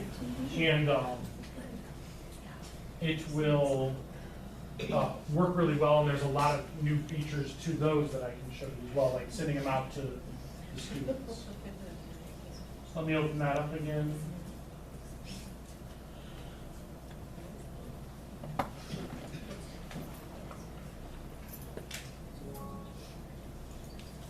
We'll talk about this later on too. Smart Ink. You can actually draw over top of any page. I can draw over top of my files or a picture. You don't have to bring everything in a Smart Notebook.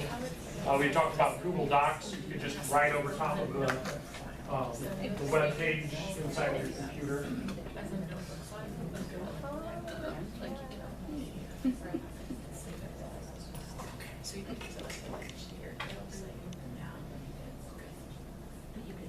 Computer's a little slow. There we go. So this horizontal, or this vertical toolbar is more for setting up pages. Again, my instructions will talk about that. The vertical toolbar has a lot more of the tools you will use in class. You'll grab a pen and start writing with it inside a notebook rather than trying to find a background or something that you would use over here. So for the most part, the vertical toolbar is setting up your pages, and the horizontal toolbar is tools you would use while you're actually instructing. One quick thing to note is different than on the Android processor side. It'll still recognize the difference between my finger and pen, but it's no longer going to force my pen to only be a pen and my finger to only be a finger. I can click the cursor with my pen, and now my pen is a cursor. I can click a red pen with my finger, and now my finger is a red pen. And vice versa. I can click a green pen with this, and now my pen is green. Whatever I'm using to click with is what it's changing to. So you can have these set up to where I have a green pen and a red pen both. Red pen. Selecting, or it still has to where I have two different pens that I can use at the same time, but it'll just recognize the difference between everything. You can still use your hand as an eraser, and it recognizes that gesture, so I don't have to come up here and click on an eraser to erase every time. I can just keep my finger as a cursor, my pen as a pen, and my hand as an eraser. So you can still have it set up that way, but your computer just has more power to change things however you want. So I have this page already set up. I have this notebook file already set up. We're going to skip the Smart Notebook Online for right now because that, again, is more of an advanced thing. Anybody who wants to stick around for that can. That'll probably be the last like 10 or 15 minutes of today. But right now I'm going to go through the new features. I'm going to talk about Smart Ink and then leave time for questions at the end for everybody. And then after that I'll go on to the Smart Notebook Online. And if anybody wants to stick around for that, whoever wants to is able to. So make sure my fingers are cursor still. Just for those of you that aren't familiar with Smart Notebook, I can actually click on things in here like this to click and reveal. That's similar to PowerPoint, how you can click and something happens and click the next thing, except I can click in whatever order I want. It's actually touching it that makes that happen. That's part of the object animation that will be in the beginner notes that will show how to do that. Very simple to set up and make that effect. So the first thing I want to talk about is the Smart Lab. The Smart Lab I honestly could probably have spent all 2 hours on talking about, so I'm going to try to not spend too much time on this. We're going to add a page. I can add a page with the green plus mark up here. There's also one down here that I could have clicked, and it added this white page in between, so just added a blank page there. And then I'm going to click on this little Space Invader button up here. If you don't have that up there by default, which I think you should, you can click on this cog, and it'll pull up a bunch of different tools, protractors and things that you can drag up here and use. So if I wanted a protractor, I can click and drag it up there. A protractor, or I can click and drag it off. This is just called activities in here. They call it the lesson activity. So I'll click on this Space Invader button, and it pulls up these activities, bless you. And there's a bunch of different templates. This is what Smart is known for, is their activity stuff for students to use. But again, it would take way too long for teachers to make it. So they created these templates, and things like this fill in the blank. You can create something that looks like this and works like this in about 2 minutes. So they have this underwater theme that you can use. They're dragging the words to the right area. If they get the word properly in there, or if they don't get it right, it'll say it's wrong. If they get it right, it does a little animation. There's different themes, like simple themes and stuff like that. So I'm going to click select this activity. And now it says type or paste the text in the space above. When you're done, define the words you want to use as blanks. So if you already have 10 sentences set up, you can just copy, paste, go to the next page, add activity, copy, paste, and you can have 10 activities in a row where they need to drag and drop the correct word. So I could copy and paste in here. I'm just going to type a quick sentence.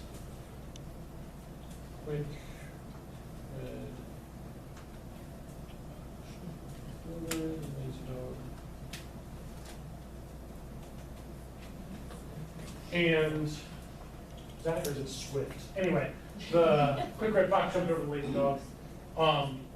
Right now I have it set up to check answers when prompted. So after they drag into the blanks where it goes, they check their answers to see if it's right. I could change it to check instantly, and then it would immediately either kick it out or say it's right. Or I can have don't check answers. Maybe it's right before a test, and I don't want them to see that. I just want them to have a quick review. So you can change that. After I've typed my sentence, I click define blanks, and then I just click the words that I want to be blanks. Click next. You saw the underwater theme, we'll do monster theme. Click finish. So type or copy and paste in a sentence. Now the lazy red fox, quick over the jumped dog. Check and see, I got them all wrong. The quick red fox jumped over the lazy dog, check answers, and I got it right. Now it'll say I can either reset this, we can play this game again, we can review it and go over why these are the correct answers, what we got wrong. I think you can have up to 10 blanks. You could just add a space between jump and ed, the prefixes and suffixes, and they drag those up there. You could type in your own Spanish words. You could type in an equation, and then the answers are what you define as blanks, and they have to drag the math answers up to that. There's a lot of different ways you can use that.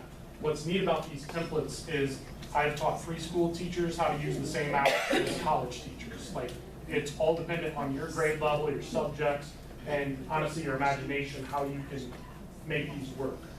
So we can review it, we can reset the game and play it again. There is usually music to these that goes along if you want that. If you see a typo or you did something wrong, you don't have to delete the whole activity. You can click on the pen in the top right-hand corner, and then I can go in here and change this sentence, whatever I messed up. I can define more blanks or take blanks off if they weren't supposed to be. I can change it to instantly check. Next, I can change the background, the theme of it. It'll instantly change that to this. Can you have more answers than you need? Like, if you don't wanna have exactly 3, can you have a couple others that are? I don't think so. Okay. There is something in the notes, in the intermediate section, under the add-ons. We won't go over it today, it's called Activity Builder. That's where you can bring in your own pictures, your own stuff, and have it assigned to certain goals. And you could do it that way too, where some could go to more than one goal. Or, maybe it could be integers, or it could be even numbers, and they could drag it wherever they wanted. Or you can have words that don't go to any goals and get rejected. So you could create that. This is what they've had in the past. It's a little more time consuming, but once you know how to do it, you can literally create any activities like this. It's just a little more time consuming. But these were built on the same stuff as the activity. This is since it's a template, it's a little bit more locked down on what you can do.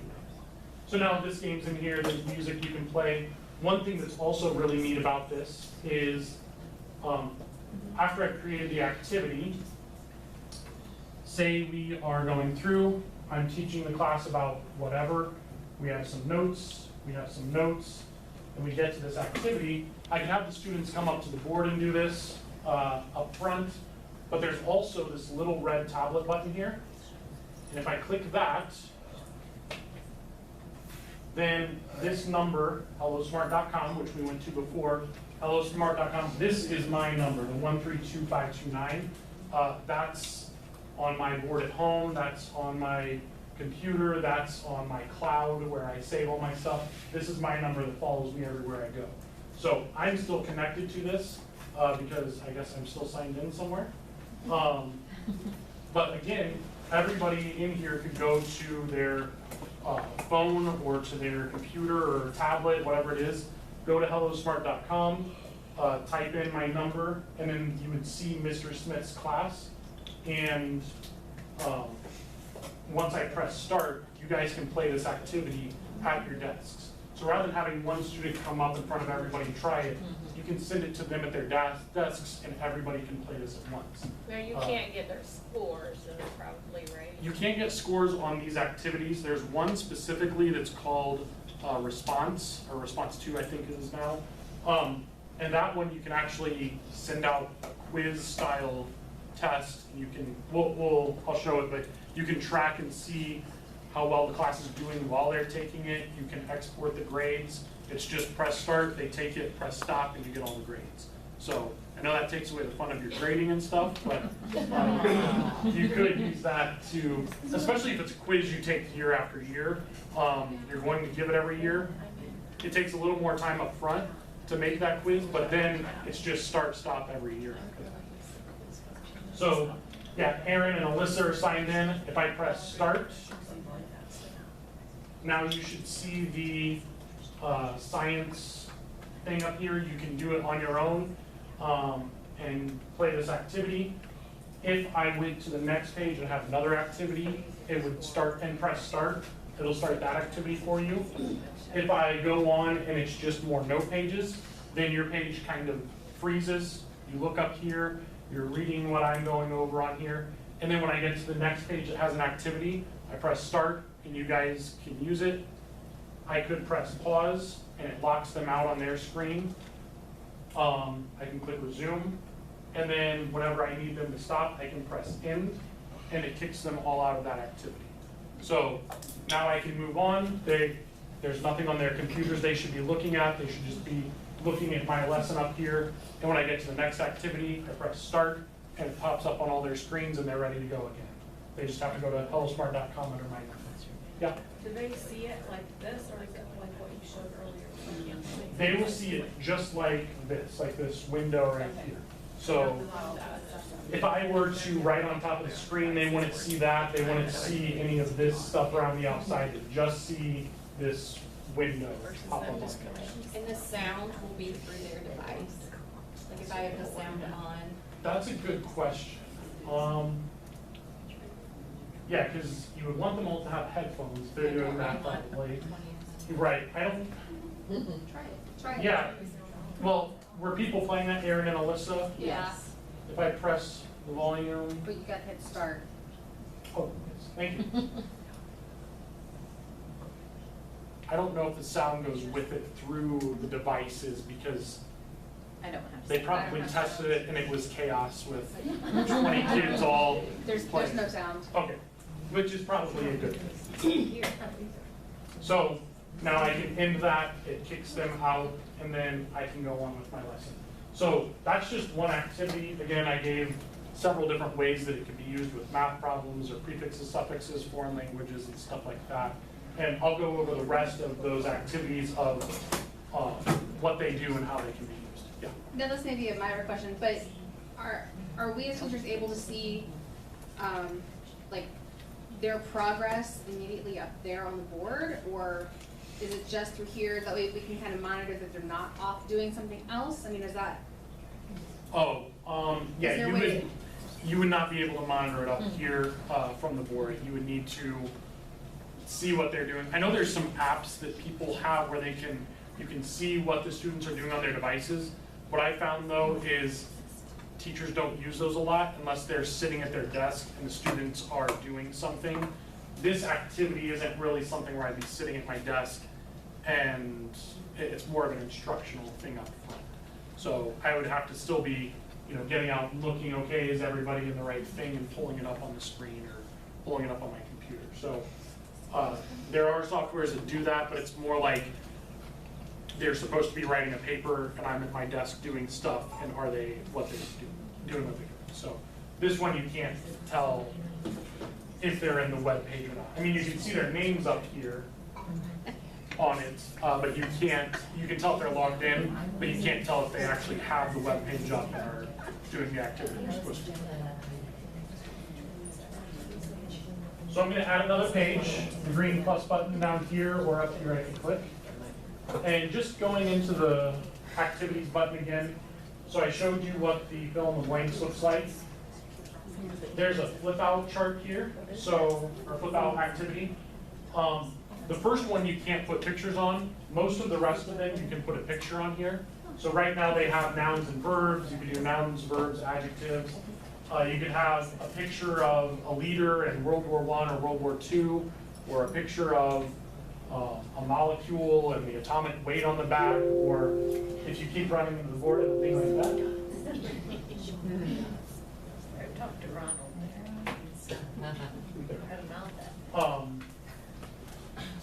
So you can put whatever you want on the front and whatever you want on the back, as well as text or pictures.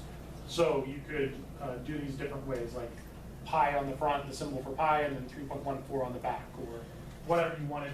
And then again, you can send this out to the students. They could all be doing it, or you could just have it up in the front and going through it as a review up here. Game show. This is basically a Team Jeopardy with a cheesy host. And what's nice about this is you don't have to create every link back and forth. You type in your question, the answers, and the point value, and then it keeps track of all that itself. So it's a lot quicker than trying to create your own Jeopardy game. And then there's a label and reveal option here. This is where you can pull in any picture you want underneath if you want. Obviously for science, there's a lot of labeling you can do with cells like this. But I've seen this used with map of the United States, and they'll have the name of the state, and then underneath is the state capital, state bird, whatever. I've seen people put this on equations or sentences, and they'll like mark this is the participle, this is the direct object. And you can click on it and then click the description, and it explains what a direct object is, stuff like that. You can send it out to the students. Match 'em up is a typical matching game. So if you already have matching lessons you want to do, you can just type in your matches here. The descriptions are up top. And then most of these have some sort of animation. They're going to get it wrong when they check the answer, and the knight got hurt. They fixed it, and they blocked it with a shield and rode away on the dragon. Or there's still simple stuff for your older grades if you want to use that. You can stop running. Yeah, but I like that. Does the dragon die? Is it possible to put pictures in there, or just words? In this one? Let's see, I think pictures. Yeah, so I can click a picture here, and then it'll go out to my, I think I have to label it first and stuff, but there we go. I can go out and grab pictures, whatever I save off. So yeah, you can have, I think up to 10 pairs that you could put in here, a picture or picture with text or whatever you wanted. I'll give you an example of one. One that my wife made, well, she didn't make, I think she just stole it and used it, is there's a rank order here, so you can do chronological order. This is lightest to heaviest for the noble gases that they're showing. My wife had one where it was only pictures and they dragged over a potted plant and then watering the plant and then the stem growing and then it blooming, and they had to drag those over, so it didn't matter if they could read or not, you could still use this app to drag it over, or you could be using it in high school for the noble gases type of thing. This one is called the Monster Quiz, and this one, again, does not keep track of the grades at the end, the response does, but it does say device is required. Whenever I do a preview of it, up here on the screen are two little egg things, and they level up as students are getting the questions right. So it'll have a quiz that you've created. The students type in the right answer, and after they get it right, their team's egg is leveling up. So it's kind of a competition between the two to get your monster all the way leveled up there. So it requires a device because they have to be taking the quiz on their devices while your screen is showing it leveling. Response also says device required, and again, that's like, it can be a phone or a Chromebook, or it doesn't even need to be connected to the same network. They just go to hellosmart.com. This is the one where, as they're typing in their correct answers, you can see the progress of the class going up. There's also a key over here, so you can see that Billy is bombing the test, and maybe he had a bad night or something like that, or you can see the whole class is doing bad, and you can stop the test and allow the students to just review some more before you actually do it because they weren't ready for the test. When it's finished, you can export the results and then just type them into your progress book or whatever. It says this can be multiple answer, multiple choice, full or opinion questions, short answer, or true and false. Obviously, if there's like an opinion question where they need to write stuff, you would still need to grade that yourself. But otherwise, any of the multiple choice, multiple answer, it'll automatically grade for you. Do you know if we had that and there was something, like I teach math, so if I wanted them to write, like show their work on something, would I be able to see what they wrote? So they could definitely type in, if you had a short answer type of section, there was their work. The reason I'm not sure is because I know on a lot of these, I don't think so. I don't think it would come through and you would just get the results like that. So it wouldn't be like a notebook for them like it is for me, right? Correct. The reason I'm not 100% sure is because I know on the Smart Learning Suite, whenever you send that out, it gives students tools to write on the screen and stuff, but I don't know that you would have to get their notes that they put on each slide along with their results with their answers on a separate document. So it may not be the best for that, but I think you could, if you created a quiz, put it online and send it out to students, they would have tools they could write with, and you can get all of their results. You can get their notes on every slide. It'll save it into Google Classroom or whatever you use automatically, but then you would need to kind of compare them side by side, this work with this answer. It wouldn't be together, which could be a pain. Shout It Out is another one. This is what was on the Android side in that whiteboarding mode. Students can send their answers up to the board, so they can type in a short answer and send it up here. You can allow them to send 1 or 5 answers up to the board. They can send pictures up to the board if you allow them to do that. Their initials show up as their answer pops up on the board, so you can see who sent what up here. You can change it into anonymous mode, but they still have this symbol that pops up here, and you have a key. So even though it's anonymous to the class, you would still be able to see who sent that up. Yeah, a little bit of extra tracking on the students, just in case. You can set up categories, so 2 columns or 3 columns, and they can send their answer to that column specifically, what they think is the right answer, however you have it set up. But again, a device is required, but they would send their answers from their device up to the board. So different than us pushing it out to them. Speed up is another activity, a quiz game. If they get it right, they get a boost. If they get it wrong, they spin out and slow down. Question pops up, and they all have to pick what they think the right answer is. And then super sort, we'll actually do this one, just another example. So this one's nouns and verbs. Again, if you had World War I or World War II, or if you had imaginary numbers, irrational numbers, something like that, they could drag these over to the different sides. I'll select the activity. I'm just going to do a simple one that I always do, which is odds and evens.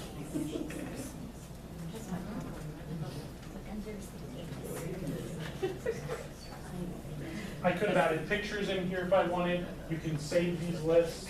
You can add lists that you've already saved. You can delete a list out. So you can make it quicker over time if you're using the same list of things. I click next. This was the first one that they made in this activity builder. So there's a lot of different options, aliens and jungle theme, pirates, rock band. They added a custom one since I've done the training here last. And this is where I can click and add a picture for my own background, click and add picture and text for my goals, click and add pictures for each one of my icons that I move up. So this would take a little bit more time to make, but you can make your own theme on these and create an activity if you had something specific you wanted to make. Is this the only one that's custom, or the other ones? It is the only one that's custom on here. I think there's more on the online portion, the Smart Writing Suite online. So if you did that, they have even more options they've been adding to online. Are there pre-created ones that are shared that other teachers have created? There are. That's an excellent question. Actually, I think that'll be the next thing that I talk about. It's right next to this. I have the Start Exchange, and that's where you can go online and download lessons that have been created by people all over the world. So it's really neat stuff. Someone else who does. I intentionally saved that a little bit later so that people know how to do it and don't check out. It's like teachers pay teachers. You create it for me, I'll buy it. So I'm just going to do the Pirates theme. We were the Pirates growing up, Bluffton, Ohio. So it pulls up with these pirate teams. There's scallywag music that goes with it. You can pull a cannonball over. You can mute the audio. I like the audio. And then they can drag these over, shoot them against the other one. If you drag it to the wrong pirate ship, it blows up at that pirate ship and goes up here.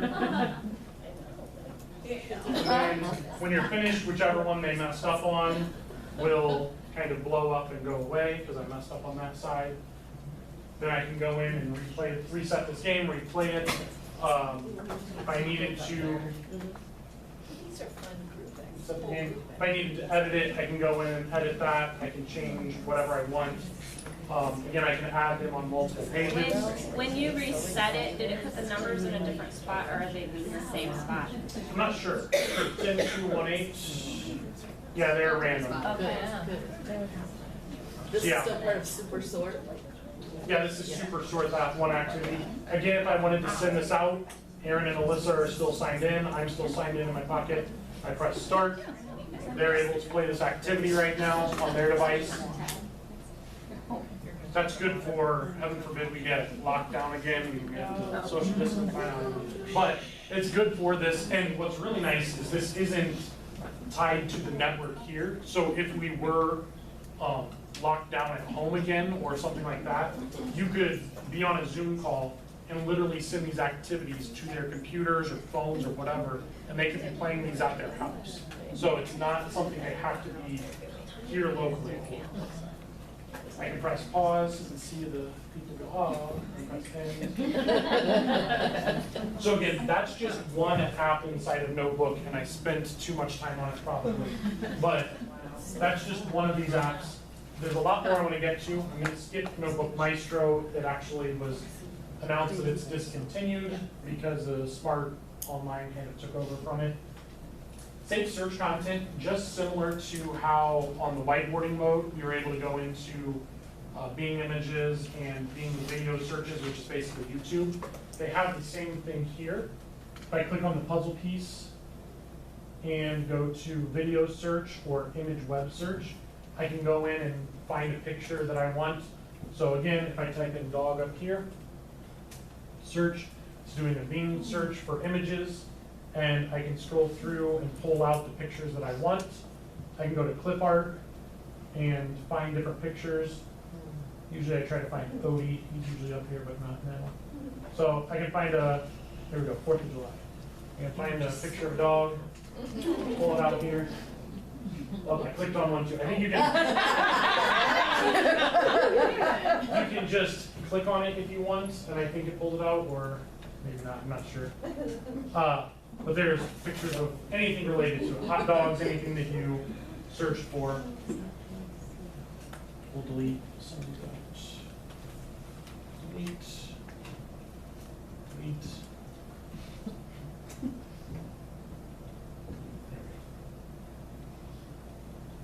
So we have a picture. I can rotate this. I can resize it by pinching and making it bigger or smaller. Rotate with these dots.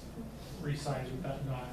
Now you can create all this on your computer too, right? You don't have to Right. sit in here at the whiteboard, at the. Good question, yeah. Yeah, you don't need to be connected. It's a program similar to PowerPoint. I wouldn't need to have PowerPoint connected to a projector or something to make my lesson. You can be sitting at home with your laptop. If you do, is it laptops you guys have here? And I assume you're allowed to take them home? Yes. Okay. Then yeah, you could take them home and be creating this stuff while watching a show or whatever you want to do. So Can you link, yeah. can you link the picture like you can on PowerPoint? Like if I put a picture of Hitler and I want to link it to a video? Yes, so actually this one is already linked, but if I click the drop down arrow and go to link, So just like, okay. right now it's already linked to where they found the picture, but I can go in there and change this to whatever I want. You can link it to a file on this, a page on this file. So click that image and it goes to a different page. You can link it to a file, so you click a picture and it opens a file from your computer or from your attachments. Right now it's set as a corner icon. I can remove link there.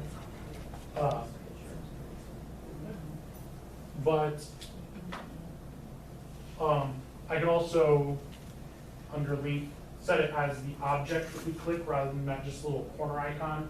They can click on the picture itself and open up a hyperlink. So yeah, you can do all of that. That should be under the lessons as well.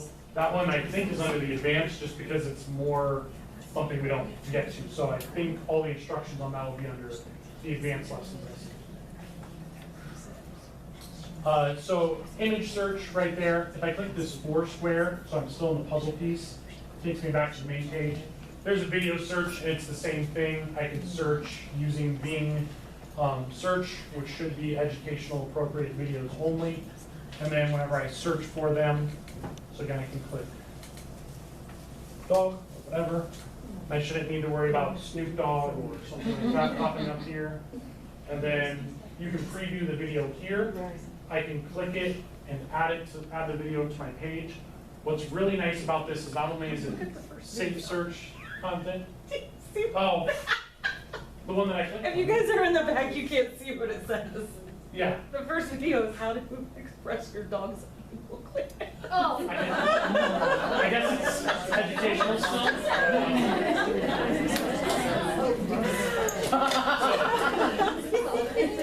But you can go in here, search, and then it should all be educational safe stuff. And then whenever you press play, the nice thing about this is there's not going to be any ads that pop up. So since it's for education, they get rid of the ads. So it's not like, it is good to still be able to link out to other web pages and stuff, but now I don't have to get out, go to YouTube, find my video, sit through an ad of who knows what, and then watch the video with more ads in between. It's all just videos that you can watch here. So if you find a video on YouTube that you like, you can probably just copy and paste the title into here, and then add that video straight into your web page, your notebook file. So as you're going through your lesson, you click play. Actually, I'll just pull this one in.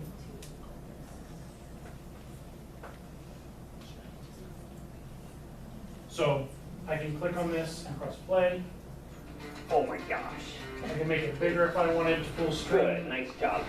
This got real very quick. I'm Zach George.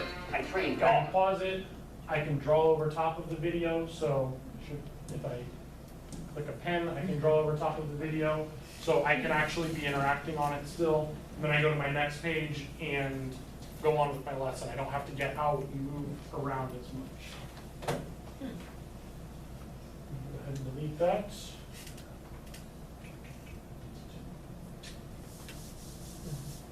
So that's the Safe Search content. Again, it's under this puzzle piece over here on the side. And the last one on this page that I'm going to show is the concept mapping. So for some reason, it's not under the puzzle piece here. It's going to be under the puzzle piece up here. I don't know why they have two different ones, but they have a concept mapping button up there, kind of a word web up there. And it'll pop up with this box whenever you put it up. And now I can type in here, it says double click to edit or circle ink, images, or text to create nodes. So I can double click in here and have our main idea. And then I can click the plus button to add a node to it. And it'll pull over. Click and add another node. I can circle text with a pen. And it'll pop into concept mapping. And I can link that together by just drawing lines. I can circle a picture. It comes into this. Or if we forgot something, I have a second idea. I can circle that, idea 2, and it'll pop in there. And then again, you can connect these to each other. I think, I'm not sure if it do with different colors, no. So you can have these word webs all built out, and if you needed more room, when I scroll down, I can extend the page and add more space down so that I can continue going.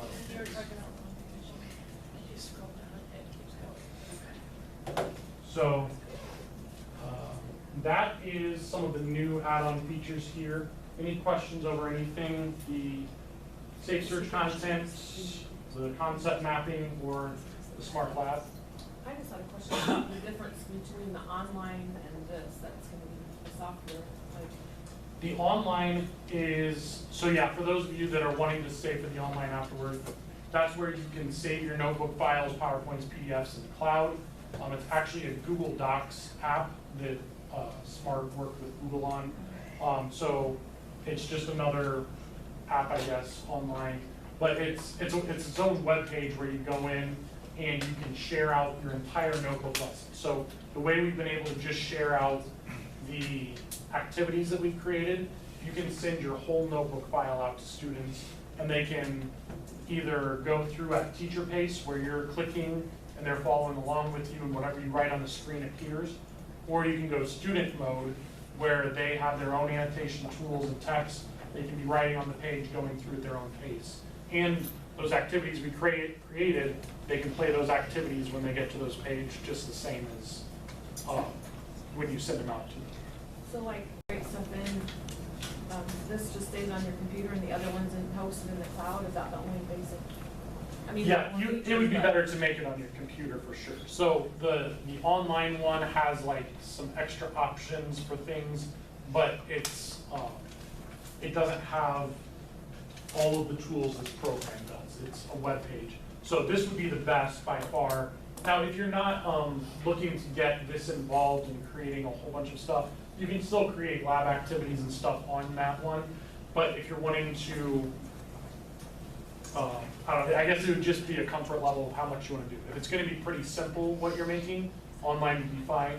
If it's going to get a little bit more involved and you want to save the file off to your computer and all that stuff and then load it up to the cloud, that would probably, this is probably the best way, is making it on your computer. So the online, you can't save from online to your computer? You can. Okay, I just. You can, it's just like a light version. They don't have all of the pen options, they don't have all of the tools and activities and interactive stuff that's built into this program. So it's more of a light version of what this is. Okay, one thing I want to show you is the Smart Exchange before we move on to the next part. So the Smart Exchange is this little blue square with a white X in it. If it's not up there by default, again, you can click the gear up there and scroll down to Smart Exchange and drag it up. All it does is takes you out to a web page, which is exchange.smarttech.com. That'll be on the beginner lessons stuff that I send out to you. But if I click on that, it'll take me out to a web page. For those of you familiar with this and maybe used it 5 years ago or something, it should look totally different because they went through and revamped everything. It started getting cluttered with stuff that was broken and didn't work on new versions, and they went through at the beginning of 2020, wiped out everything and restarted. So now this is all, again, free classroom resources created by teachers. There's some stuff created by Smart in here as well. It's all free. So if I'm looking for a lesson on cells, I'll type in cell, not cells. Grades, I could keep it on all grades, or I could do something like 4th, 5th, 6th, 7th, 8th. Pick a range.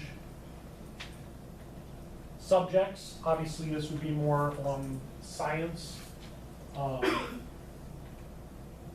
And now that I type that, I click search, it's going to bring up everything related to cells, and it's even doing it in every language. There we go.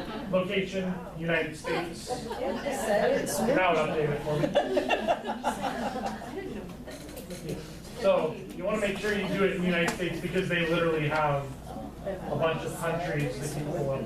So if you're teaching Spanish, you could go find some other stuff. Up here, I can change my grade levels or subjects. You can go in and click a standard that you're trying to find, so ISTE or something like that. You can clear the filters. Right now, it's pulling up everything related to cells. So I know if I go far enough, I'll find battery cells and stuff like that. This is a lesson, cell structure, created by TNCOE, Tennessee Co-op of Education or something. And subject, biology, cells, I can go through here. Is this something I would use? If so, I can download it. If not, or I can save it straight to the cloud. Then they changed the name of it to Lumio like 3 weeks ago.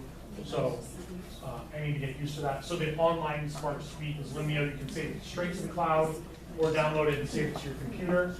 They will have you sign in for this just to track how many times it's downloaded, as well as once you're signed in, you can create lessons and upload them to the cloud as well for other people to use.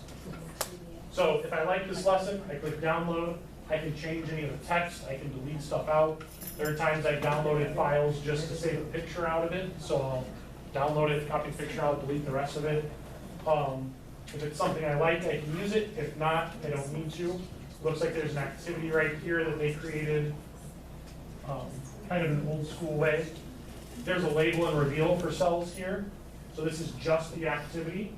And I can click on it. Here's the nucleus, lysosome, cell membrane. I can click the plus sign on these, and it'll give me a description of them. So I can test it out before I download it, see if I like it. If I go back, I can organize these even more by I want a full lesson to download about cells, or I want activities, or test assessments, or templates. You can be more specific and Google, or not Google, you can search for, I don't know, Edgar Allan Poe or something like that and be very specific. And sometimes there's stuff, since they revamped it, it's still rebuilding. But I know there used to be stuff on Robert Frost and Edgar Allan Poe and very specific things, or Abraham Lincoln, there's lessons on that. There's specific lessons on pretty much everything you want. And what's really nice, well, you guys aren't Common Core, you're Indian here, but there's a lot of different lessons that people have created all over the country that would relate exactly to what you're looking for. So there's no sense recreating the wheel whenever it might already be out here exactly. And if you go in and there's a page that you don't like, just delete the page out and use the rest of it, or change wording and stuff. Okay, so if I have some PowerPoints and I have them all linked and different things like that, would you suggest just pulling up that PowerPoint and then marking on from PowerPoint? Or is there a way to make your PowerPoints into this smart notebook so that you can do all this other stuff with it? Yeah, so if they're already in PowerPoint, you've got a lot of animation and stuff, I would just use PowerPoint and draw over top of the screen. And not redo it? Right. This smart ink that we'll talk about allows you to type right over top of anything, so PowerPoints or PDFs or anything like that. If it's just a PowerPoint and it's just text and you're wanting to add interactivity to it, then there is a way to do it. Is this mostly Macs here? In this room, more Macs, but we're split. Elementary is Mac, Windows, I know and high schools. I believe there's a way to do it on Macs, but I can't quite remember right now. If I pull up a Word document, I'll pull up my receipts, and I want to turn this into a notebook file, or a PowerPoint into a notebook file, or a PDF or something like that. I can go to File, Print, and I know at least on my PC, I have the option to, not what I need to do.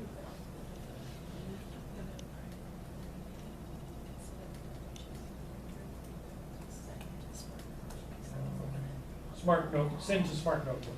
So I can send that to Smart Notebook, but what it does is takes a picture of each page and puts it on there. So you lose all of your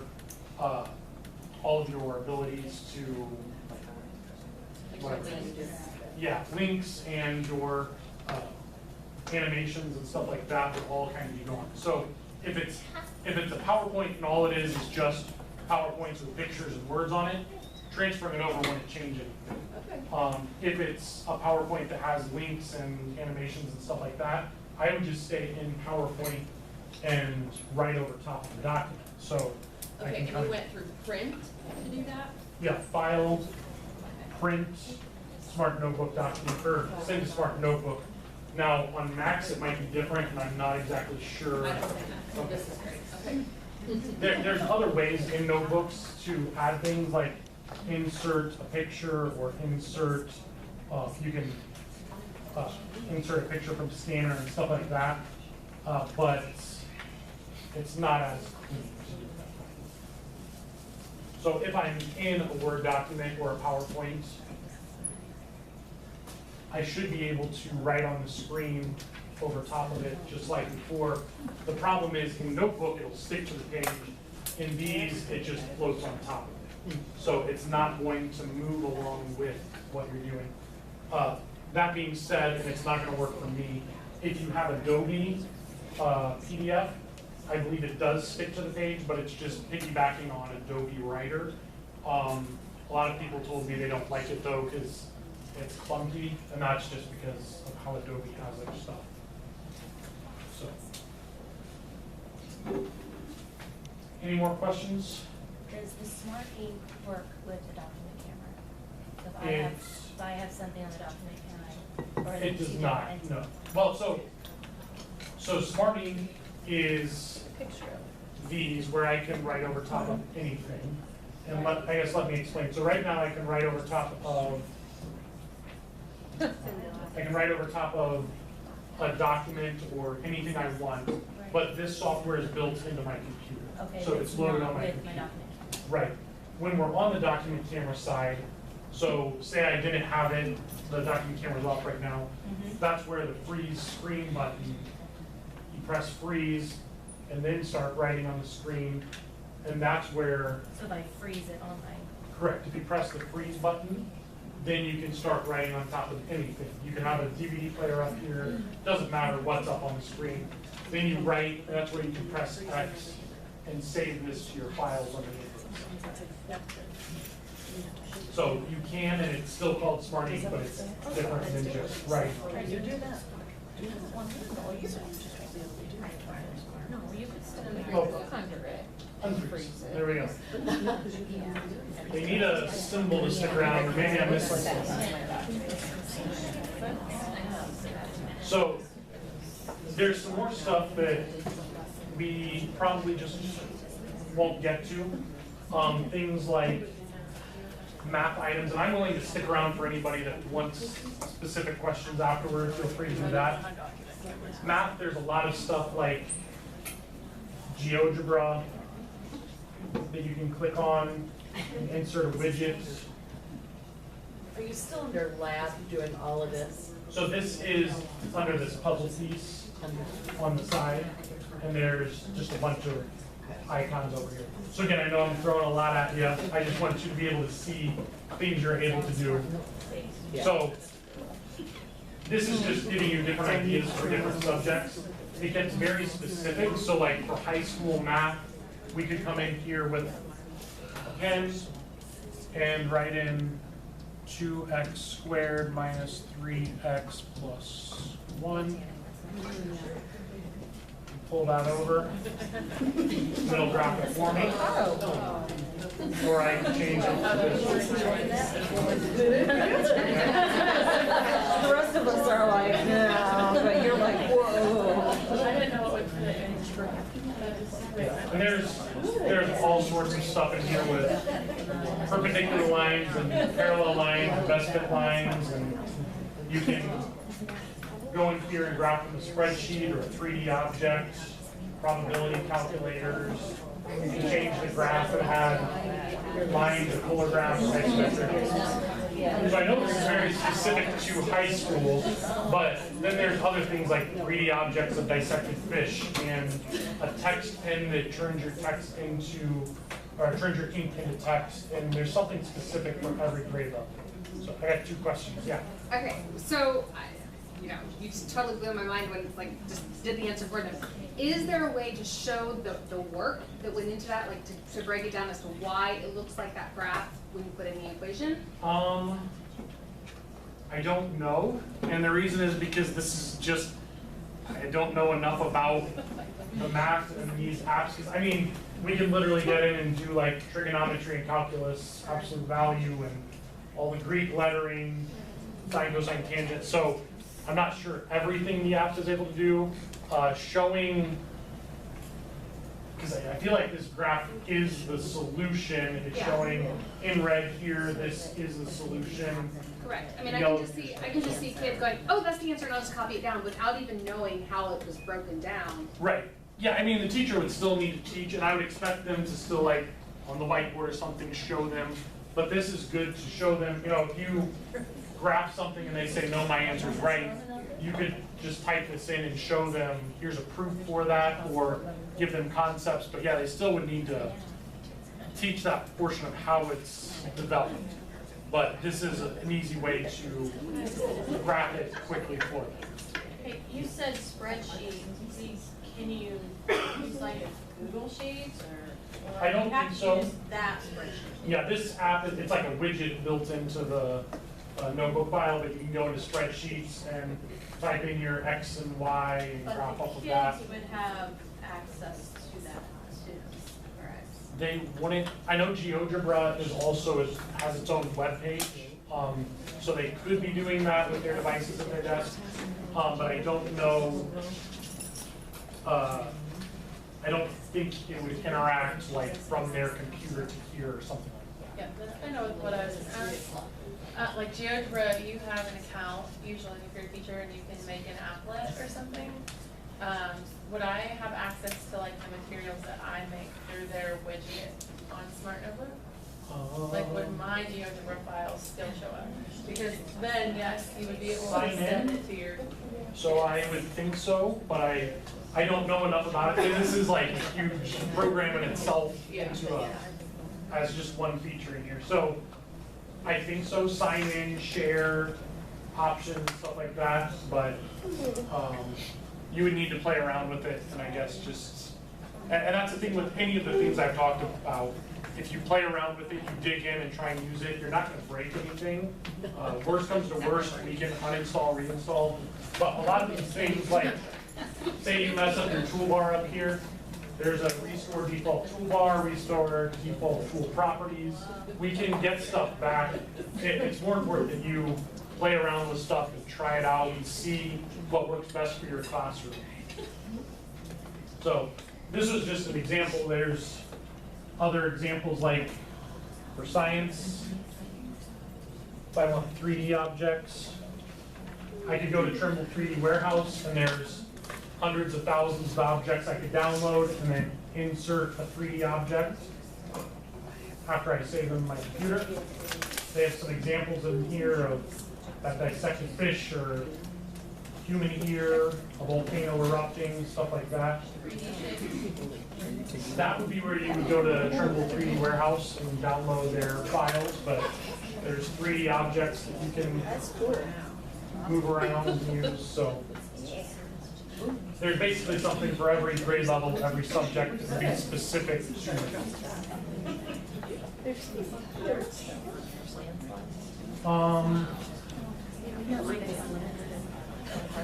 The only other thing I want to really show before we move on. Who said that? I did. I was saying, I bet there's some cool art stuff on there, and then the crayon showed up. Yeah.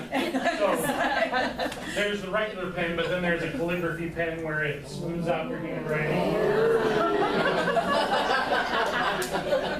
The crayon is actually one of my favorite tools because it's a pretty convincing crayon, and now my computer's glitching. I need a better one, but there we go. But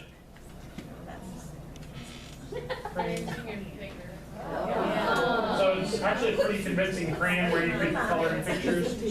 You can send the toolbar to the bottom. My beginner instructions show that. So you could have 2 students up here come and click on different pens and crayons and stuff and color up here at the front and at the bottom. They have highlighters, crayons, paintbrush, magic pen, creative pen. Are you the art teacher? Or? Yeah. Well, I was just imagining that there are cool art things all over the place on here, and so Yeah, there are. Yep. Yeah, every subject, even special needs has stuff. There's sign language things on there. There's things for literally like sports, athletic stuff that's built into this. So you can use it for pretty much any subject. While we're on that topic, is there a translator thing? Because like, for example, last year I had a kid that did not speak English, so we did everything through Google Translate. Is there like an easy way to just, like I can put something up there and then, okay, here's it translated into Spanish for you? Like, not in here, but again, you just use Google like here, Google Translate. I forget if I stay away. As per request. You can have it up here like this, and then how somewhere. Just like we'll translate a whole document. So that's what Okay. she's trying to figure out.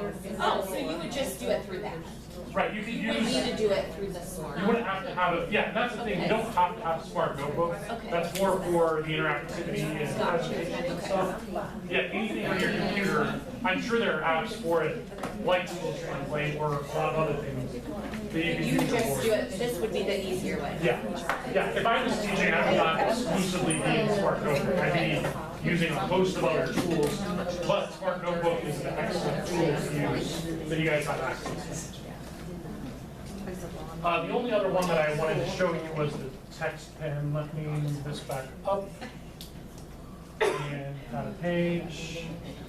The text pen. That is my cursor. Text pen, and we'll go to the black screen. So if I were to write in regular ink, I could actually go in and click a drop-down arrow and translate it to, or convert it to text. But with the text pen, it'll automatically do that. So I can write my name, and it will automatically guess that my name is Josh. And I can accept or reject it, or after a few seconds, it'll just go away and prove that. It'll even do that with cursive, even sloppy cursive, like mine.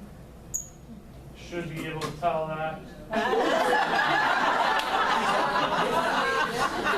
Okay, I'll do cleaner cursive. Still not great. It does actually see that.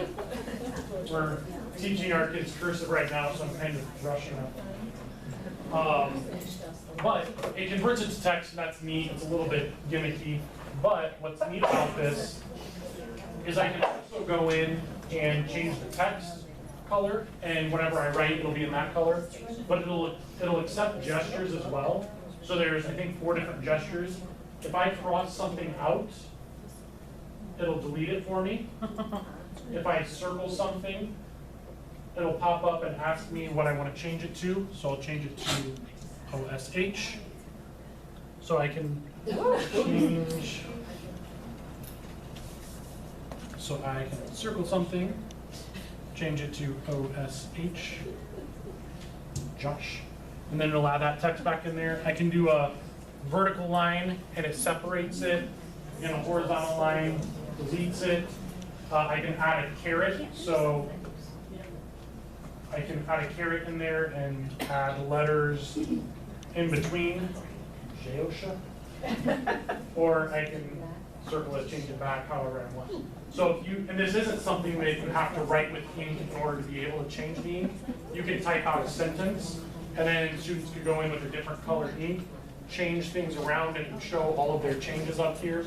And it's just delete, add a space, circle it to change it, or a caret to add in between.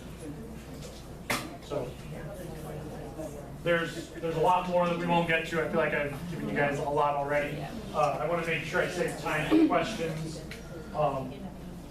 There's the smart ink that I can go over if there are no questions, and then there's also, or if there's time, and then at the very end there's that smart online suite, Lumio as they started calling it, Lumino, whatever it's called. So before I move on to anything else, are there any questions? We're getting close to the end. Anything that would be helpful to the group, and if you have individual questions, you can stop by afterward and ask me too. This is a South Adams thing, but I had trouble with Google Meet, and using this, I often go back and forth, like having my students see my computer, what's on my screen, and then maybe switch to the webcam. But I struggled with utilizing this with, unless I just put the Yeah, we haven't dug into that real deep. I mean, I know the few that have done it have just screen shared and went that route, but that is something that we can dig into and see what the best options are. Well, I have everyone's attention before we start losing you one by one. I'll just make it quick. If you'll leave your timesheets here on the corner, we'll do that. The notebook software currently is not on your laptop. We have the licensing. Alyssa's going to manage the licensing. She just plain out has not had time to dig into it yet. She got the iPads, all that. So she just hasn't had time, but she will be pushing out the licensing. We bought extended licensing, so it's just not 1 year of full features. I think we bought 4 years. I forget how many. But you will want that licensing on your computer so you have all full features. You can download just the basic version right now. But if you'll just give her a little bit of time, she will communicate here soon how that software is going to be pushed out. Same thing with Windows. Nathan will take a look at that and handle that. I mean, if you really, really, really want to get going and you just want the basic version, you can download it. But ultimately, you're going to want the license key in the full version. So just letting you know about that. So other than that, I am so glad everyone is here because I feel like you've caught a glimpse of the potential, and it's going to take time. I will relay to Joe, Michelle, the principals, you know, just the need of having time just to explore. I don't know when that happens, but I will relay that. I encourage you to voice the same thing if you feel, obviously, the need to have time to explore. So that's just what I wanted to say. Turn it back to you, Josh. Yeah, and we're just scratching the surface today of what it can do. I do 6-hour training sometimes in schools, and then everybody's asleep by the end. I think we have one more. But there's a lot more. I think we have one more question that might apply to the group. I'm Sorry. just curious, you had talked earlier about signing into the board. This is more maybe for Myra and Melissa. Are you wanting us to sign into our boards, or is it our choice, or are there going to be? What we stressed when the boards were being checked out and going room to room, that you definitely sign in if you want to hold your material. I would strongly encourage that you sign in. Do we create that sign in, or is it? No, well, 2 different ways to sign in. You can sign into the smart notebook platform. Correct. Or what we were having you do is just sign into your Google account. So it was just holding your settings on the board itself. But Yeah. I guess it's which route, how you That's- see yourself using the board. Like title teachers, I know there's a few groups in here that are going to be sharing a board. So again, it would be important for you to sign in and sign out. That's part of what I would be showing is suite.smarttech.com signing in afterwards. So, and I don't know how Myra wants to do this, but basically this is more of the advanced thing if people would want to stay, I would think. And then I can show that if people want to. But I can show how to sign into the board real quick, just so that you guys are aware of that. Why don't you do that? So yeah, so if everybody wants to just watch this part, how to sign in, and then if you, because that would be somewhat important. Under account up here in Notebook, if you just open Notebook and click on account, you can click sign in. I'm already signed in. If you click sign in, it'll take you out to a web page, and that'll be suite.smarttech.com. Can you do that one more time? I'm sorry. No problem. So if you open the Smart Notebook, it doesn't have to be, it can just be that blank one you open the Smart Notebook for the first time. And go under account, you can click sign in. Okay. Now, you could do that, or you could just go to suite.smarttech.com because it's just taking you there. So they changed it to Lumio, even though it's still suite.smarttech. Got it. Josh, can I ask you, this sign in, is this just to the Smart Suite? So if, like your board settings, your files, things like that, do they need to sign into the board first and then You would need to create this account first. Okay. Because that's creating your smart account, like that line number, the 132529. Okay. Once you sign in, it's going to ask for your Microsoft or Google email address.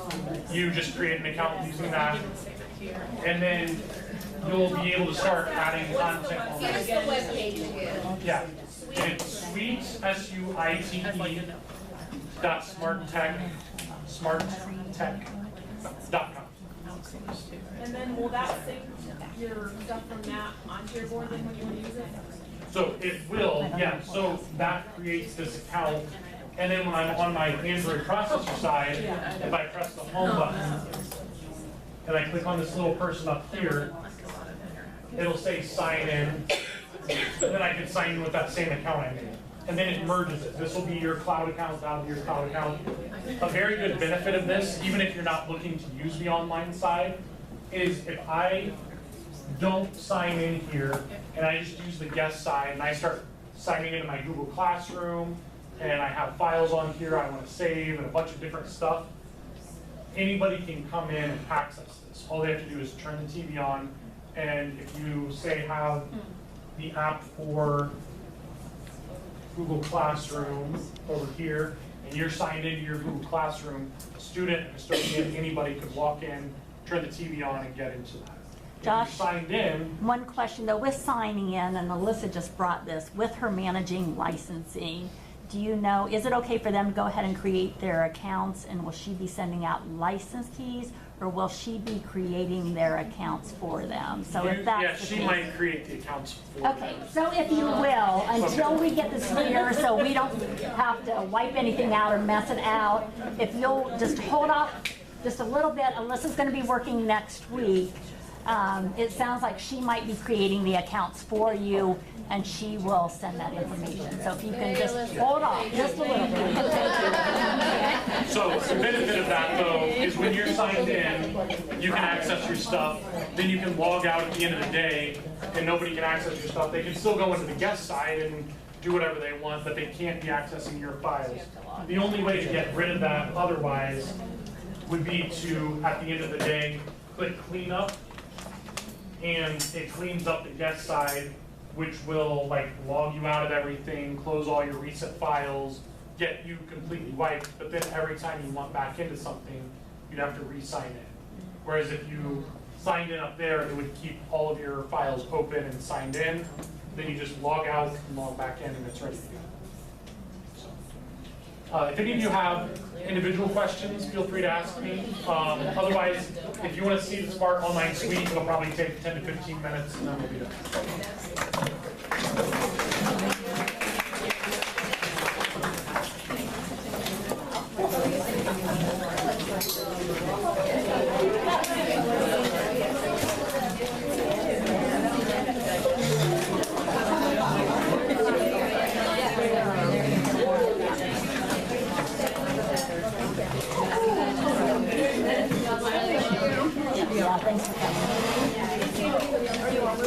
Well, I'm in my room. It's not on set. I know. Well, I have most of it done. So that's stuff I just it just feels like an island kind of. Yeah, it's not my old computer. I'm good. No, you're fine. No, I can wait until you're back. That's fine. I can wait that one. I just thought it was gonna be an hour. No, it'll be fairly quick. It's that one slide that I had up here.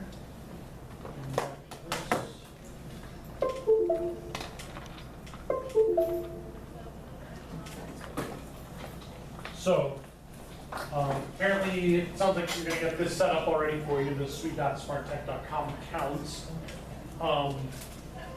Once those are created, you will be able to go to suite.smarttech.com. Again, they've changed it to Lumio. So I don't know if you can go to lumio.com or what, but you can always go to that login under notebook account, or you can go in and click on your profile and it should take you there as well. But for now, suite.smarttech.com, this is very new Lumio stuff. Your class ID will be different than mine. It will be unique to you, and it'll go everywhere once you log in on your Android processor side like I showed, or if they do that, it'll be the same number. Once you're in here, this will all be blank. I've got stuff for a while that we've been doing on here. This was very primitive at the beginning of, end of 2019, and then COVID kicked it into action and said, okay, like they already had this built, and then people were wanting it, so they started creating new things for it. What I show you, if you go to suite.smarttech.com, they have a training section here, just like a lot of Smart does, and you can go through, and this is how to start, combining existing resources like PDFs and PowerPoints, creating videos, new pages, going through and enhancing with assessments and the Space Invader button, the activity stuff. Adding instructional audio. This is something that is new. I just logged on, I was doing a training, and it popped up with a window that said, this is new. And now you can record your voice through your laptop on each page. So if you sent that out to the students, as they're going through, they just click play, and it's you talking about what to do on each page. So very beneficial stuff that they've been adding to this. Individual handouts versus collaborative workspaces, we'll talk about that. We can send the lessons out to them and they're just following what we do. But if they get to a page that we set up as an individual handout, they can do that page by themselves. If it's collaborative workspace, Smart will have as many groups as you choose to set up, like between 2 and 5 or 6. And it'll randomly sort the students into groups that you can then change if you want to, and they can work on a project together online. So you can set that up on just one page of notebook. They can all be working together, creating a presentation. How to deliver this, adding whiteboards, sending it out to students, sharing the lessons with students, sharing the lessons with teachers. All of these are short videos. You can just click and watch a video or click on learn how and read how to do that. So everything I show you and more will all be under this smarttech.com and training. You can click on that. So I have a bunch of lessons in here that I dropped in over the years. I can click add activities, that green bar at the top. If I scroll down, celebrate spring. Oh, they added new monsters. Okay. There we go. They're always adding stuff. If I scroll up, it'll say Mr. Smith. I can edit the name. I could drop in class lists. That's all really unimportant at this point. What? Your class is delete later. Oh, does it? Yeah, delete later. From 2020. This green circle up here is the same thing as that green rectangle up here. So if you scroll down and you want to add a file, you can. I click add activities. There's a lot of different things, those graphic organizers and manipulatives that were on the whiteboarding mode, you can add here and send out to the students. A bunch of reflection questions and activity knowledge, stuff like that. You can create an on-the-fly test with Smart Response, shout it out so they can send their answers up here. There's the game-based stuff. There's more things in here like a memory match and different things on the online that you can do.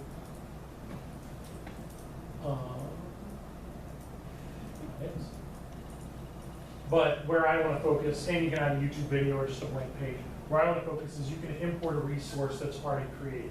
So you can bring in a PDF, a PowerPoint, a Smart Notebook file, images, stuff like that that are already on your computer.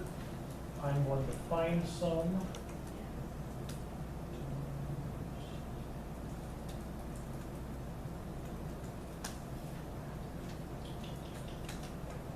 Try and find something that's not too big. Oh, that's not too far from here, is it? That's only like a half an hour. I think this Coldwater, Ohio. I'm from Bluffton, Ohio. Might have picked a bigger one, but and they've changed it since I've previously done it, which is fine. We'll figure it out together. It used to just pop up with individual pages really big and you sort it through. Now it looks like I can check off some of these or select all of them. And now I want to add that. That definitely looks different than I'm used to. And this is what it normally pops straight up to. So it's just giving you the option to take pages out if you don't want them. So now I've got my main page. It's a little clustered because of how it's shrunk down right now, but it should look fine whenever we go in there. Whenever we actually have the lesson. So this is my main page. Everything right now is read-only. I don't want to change this page. I want it to be read-only. Next page, I'll keep this as read-only, keep this as read-only. Go to this page and I want this one to be an activity. So I can either make it an individual handout or a collaborative workspace. Obviously you would have something different than just a little bit of text. You might have math problems or whatever work you want them to do there. I'll make this an individual page, click preview. This is what the students will see. They will have pens that they can use. They'll be able to write, erase. Everything that they do on the page will get saved if you send it out to them through the Google Classroom. That's the stuff I'm a little confused on because they've just added this too. Apparently, if you drop in the student lists with their email address through Google Classroom or that's copied over somehow, they'll be able to just go in and everything they write will be saved. So that's something that, yeah, we need to figure out with Smart. It's fairly new as well. But this is what the students will see. They can write up here and it'll show up on the screen. I can edit this page a little bit if I need to as well on the fly. Going through, I can have read only, and then I get to this page, and I will convert this activity to a collaborative workspace. And again, I can see that it says student devices are required for this. This is where you can, whenever you start it, it'll randomly sort your students. If you have 20 kids in here, in 5 groups, it'll sort them forward to a group. You can move them around if you know people don't work well together. And then you press start, and they're all working together in their space, and it'll track who contributed what, who deleted what out, so if there's any of that shenanigans going on, you can see it. So this is in real time, but you can send this out though for them to do at home Right. on your own time? Yes. Yeah, you can have it in a document for them to open up. You can also send it out and have it teacher-led where, and I'll show you that. So here, I'll click finish editing. So really it's add an activity, find it. The longest part of the process is it taking that PowerPoint or PDF or whatever it is and converting it to an HTML file. It's converting it to a web page, basically. So now I can go to the public library, sign in on here, I can pull it up on my phone and see what notebook files I have in there. So if you go home, you're like, oh, did I put that in there? You can just pull out your phone and log into suite.smarttech.com and see what's in there and go through your lessons and stuff like that. So now I added this one today. I could share this link, make a copy. I like to make a copy if I'm going to present it because it's live changes. So I can make a copy for period 1, make a copy for period 2, whatever, and go through it that way. So I add the activity, select what pages I want to be individual handouts or collaborative workspaces. And then when I click on it in the web page, it gives me the option to share it out. Aaron and Alyssa and me are all still signed in under that same number. So it's still that same number, whether I go to the web page here, I'm in Notebook, I'm on my board. If it's me signed in there, it's the students just need to sign in once and then they're still in with me. So it's really beneficial that way. Now on the fly, I can switch this to an individual handout or collaborative workspace, but I can share this out with the students again through hellosmart.com. 132-529 is my number.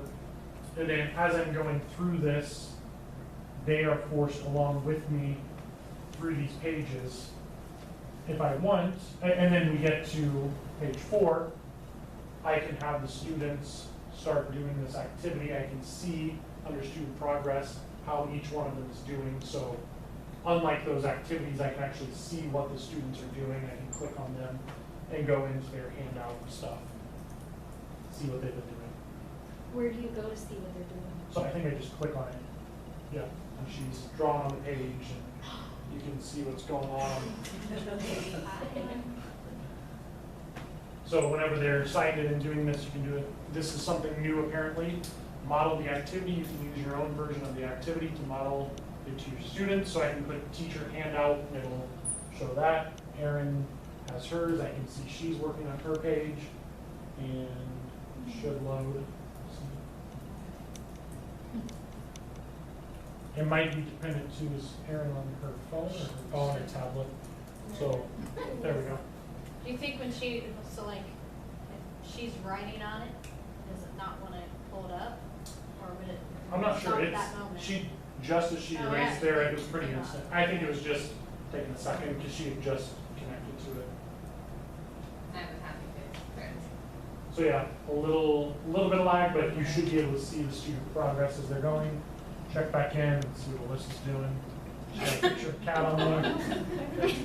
Yeah. So now if I'm done with them on that page, I click next page and they're done. They can't keep doing that. Their page is forced to my next page. So yeah, it stinks, but it's also good that the students are forced to mine. Now what I can do though, is if I want them to be at their own pace, I click student led, and now you guys can go anywhere you want. You have the page up and down. You can't do anything on the read-only pages, but whenever you get there, click resume. Now you've got your tools back. You can continue adding text, writing, whatever you want. So it gives the student the ability to continue working. Now, if we were on, now if I go through these pages, it's not going to force them out. We get to this collaborative workspace, we could have groups working on the collaborative workspace. When they're done, they could be doing the other stuff in the handouts, they could be reviewing whatever they wanted. It's not forced into the same session. And they don't have to be logged in for them to, like I'm thinking PowerPoint out for them to go through their pace, but Having the ability to take notes and activities and stuff like that. Yeah, you can do that through Google Classroom. That's where I need to just figure that out better. They came out with that stuff over COVID time frame, and we have been extremely busy with that, and they've had a baby and other stuff since then. So I'm not 100% up to speed on how that's done, but I know you are able to do it. You are able to save the students' annotations in Google Classroom. You're able to put this in a folder, they open it and access it and go through it on their own. I think where I need to go, and just in all my spare time, I need to go to that's read.smarttech.com and go through that lesson on how to share to students. And it probably says in there how to put it in the Google Drive usually. Because they have that recorded portion so that students can listen to it later. I know you're able to, the specifics of Google Classroom, I'm not 100% on, so, but I do know you are able to. So that's the main thing here. There's other stuff like, say, I know somebody asked, well, what if I have a PowerPoint but I want to add stuff in the middle of it?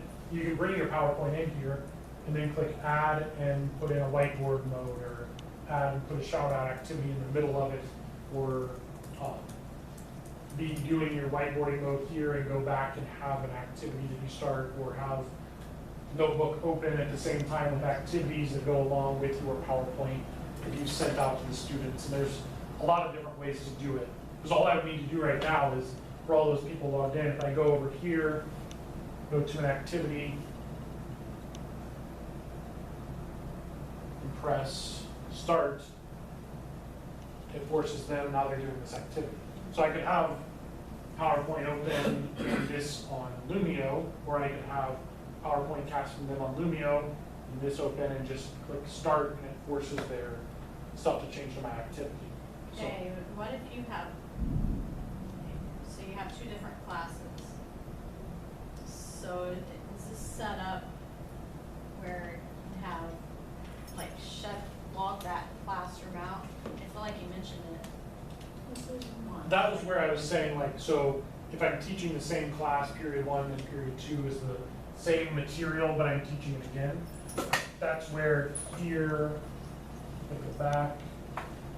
Before I start this one with all the live changes, if I'm sharing it out from here, I would probably go File, make a copy, and then it's going to make a copy.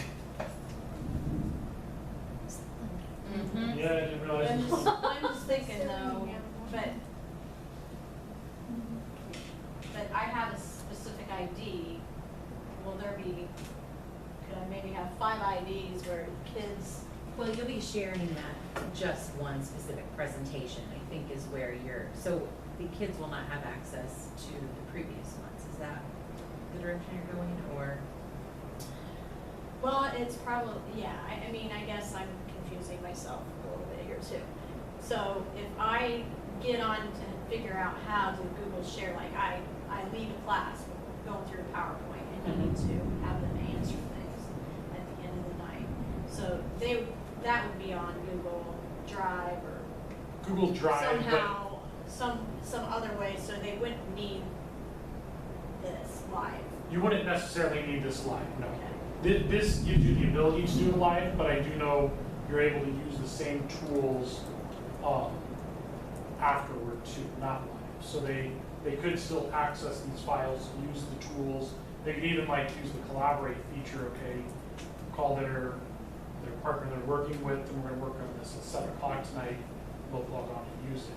They should be able to do all of that without you pressing start and share and student led. But I do understand how high school minds work, so if one is in a study hall in the second period that they've gone through and I'm teaching the same thing, they are completely different. They could be logged into my class. Can I knock them off? I guess that's more of a function of Google Classroom, setting limits of when they can access files. Well, we don't have Google Classroom. We Okay. actually use Canvas. That's our Okay. LMS. But I think you could do some sharing within Google itself. That's something we'd have to kind of look at, I think, and then an approach from there. They may not figure it out right away, but I just. Right. I know Smart is usually a couple steps ahead with security and thinking through, because they deal with this all the time. They have hundreds of thousands, probably in the millions of words out there. If you're sharing a specific file right there, so like let's say you name the first one period 1, the second one period 2, they only have access to period 2 presentation, not period 1, right? Correct. So if there's multiple ways of doing this. If I'm sharing it out with people, then I can see who's in my class list. I can see that somebody's in there that's not supposed to be in. Class, the edit class would be that, like.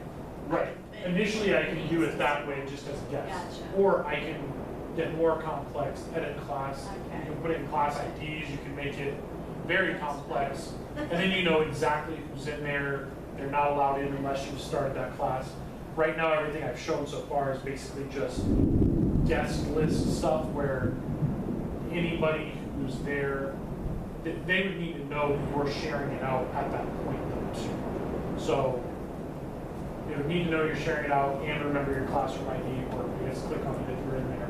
But then you would still see somebody's logged in that's not supposed to be. I think you can kick them, or if it keeps happening, then obviously find them, see who it is and talk to them.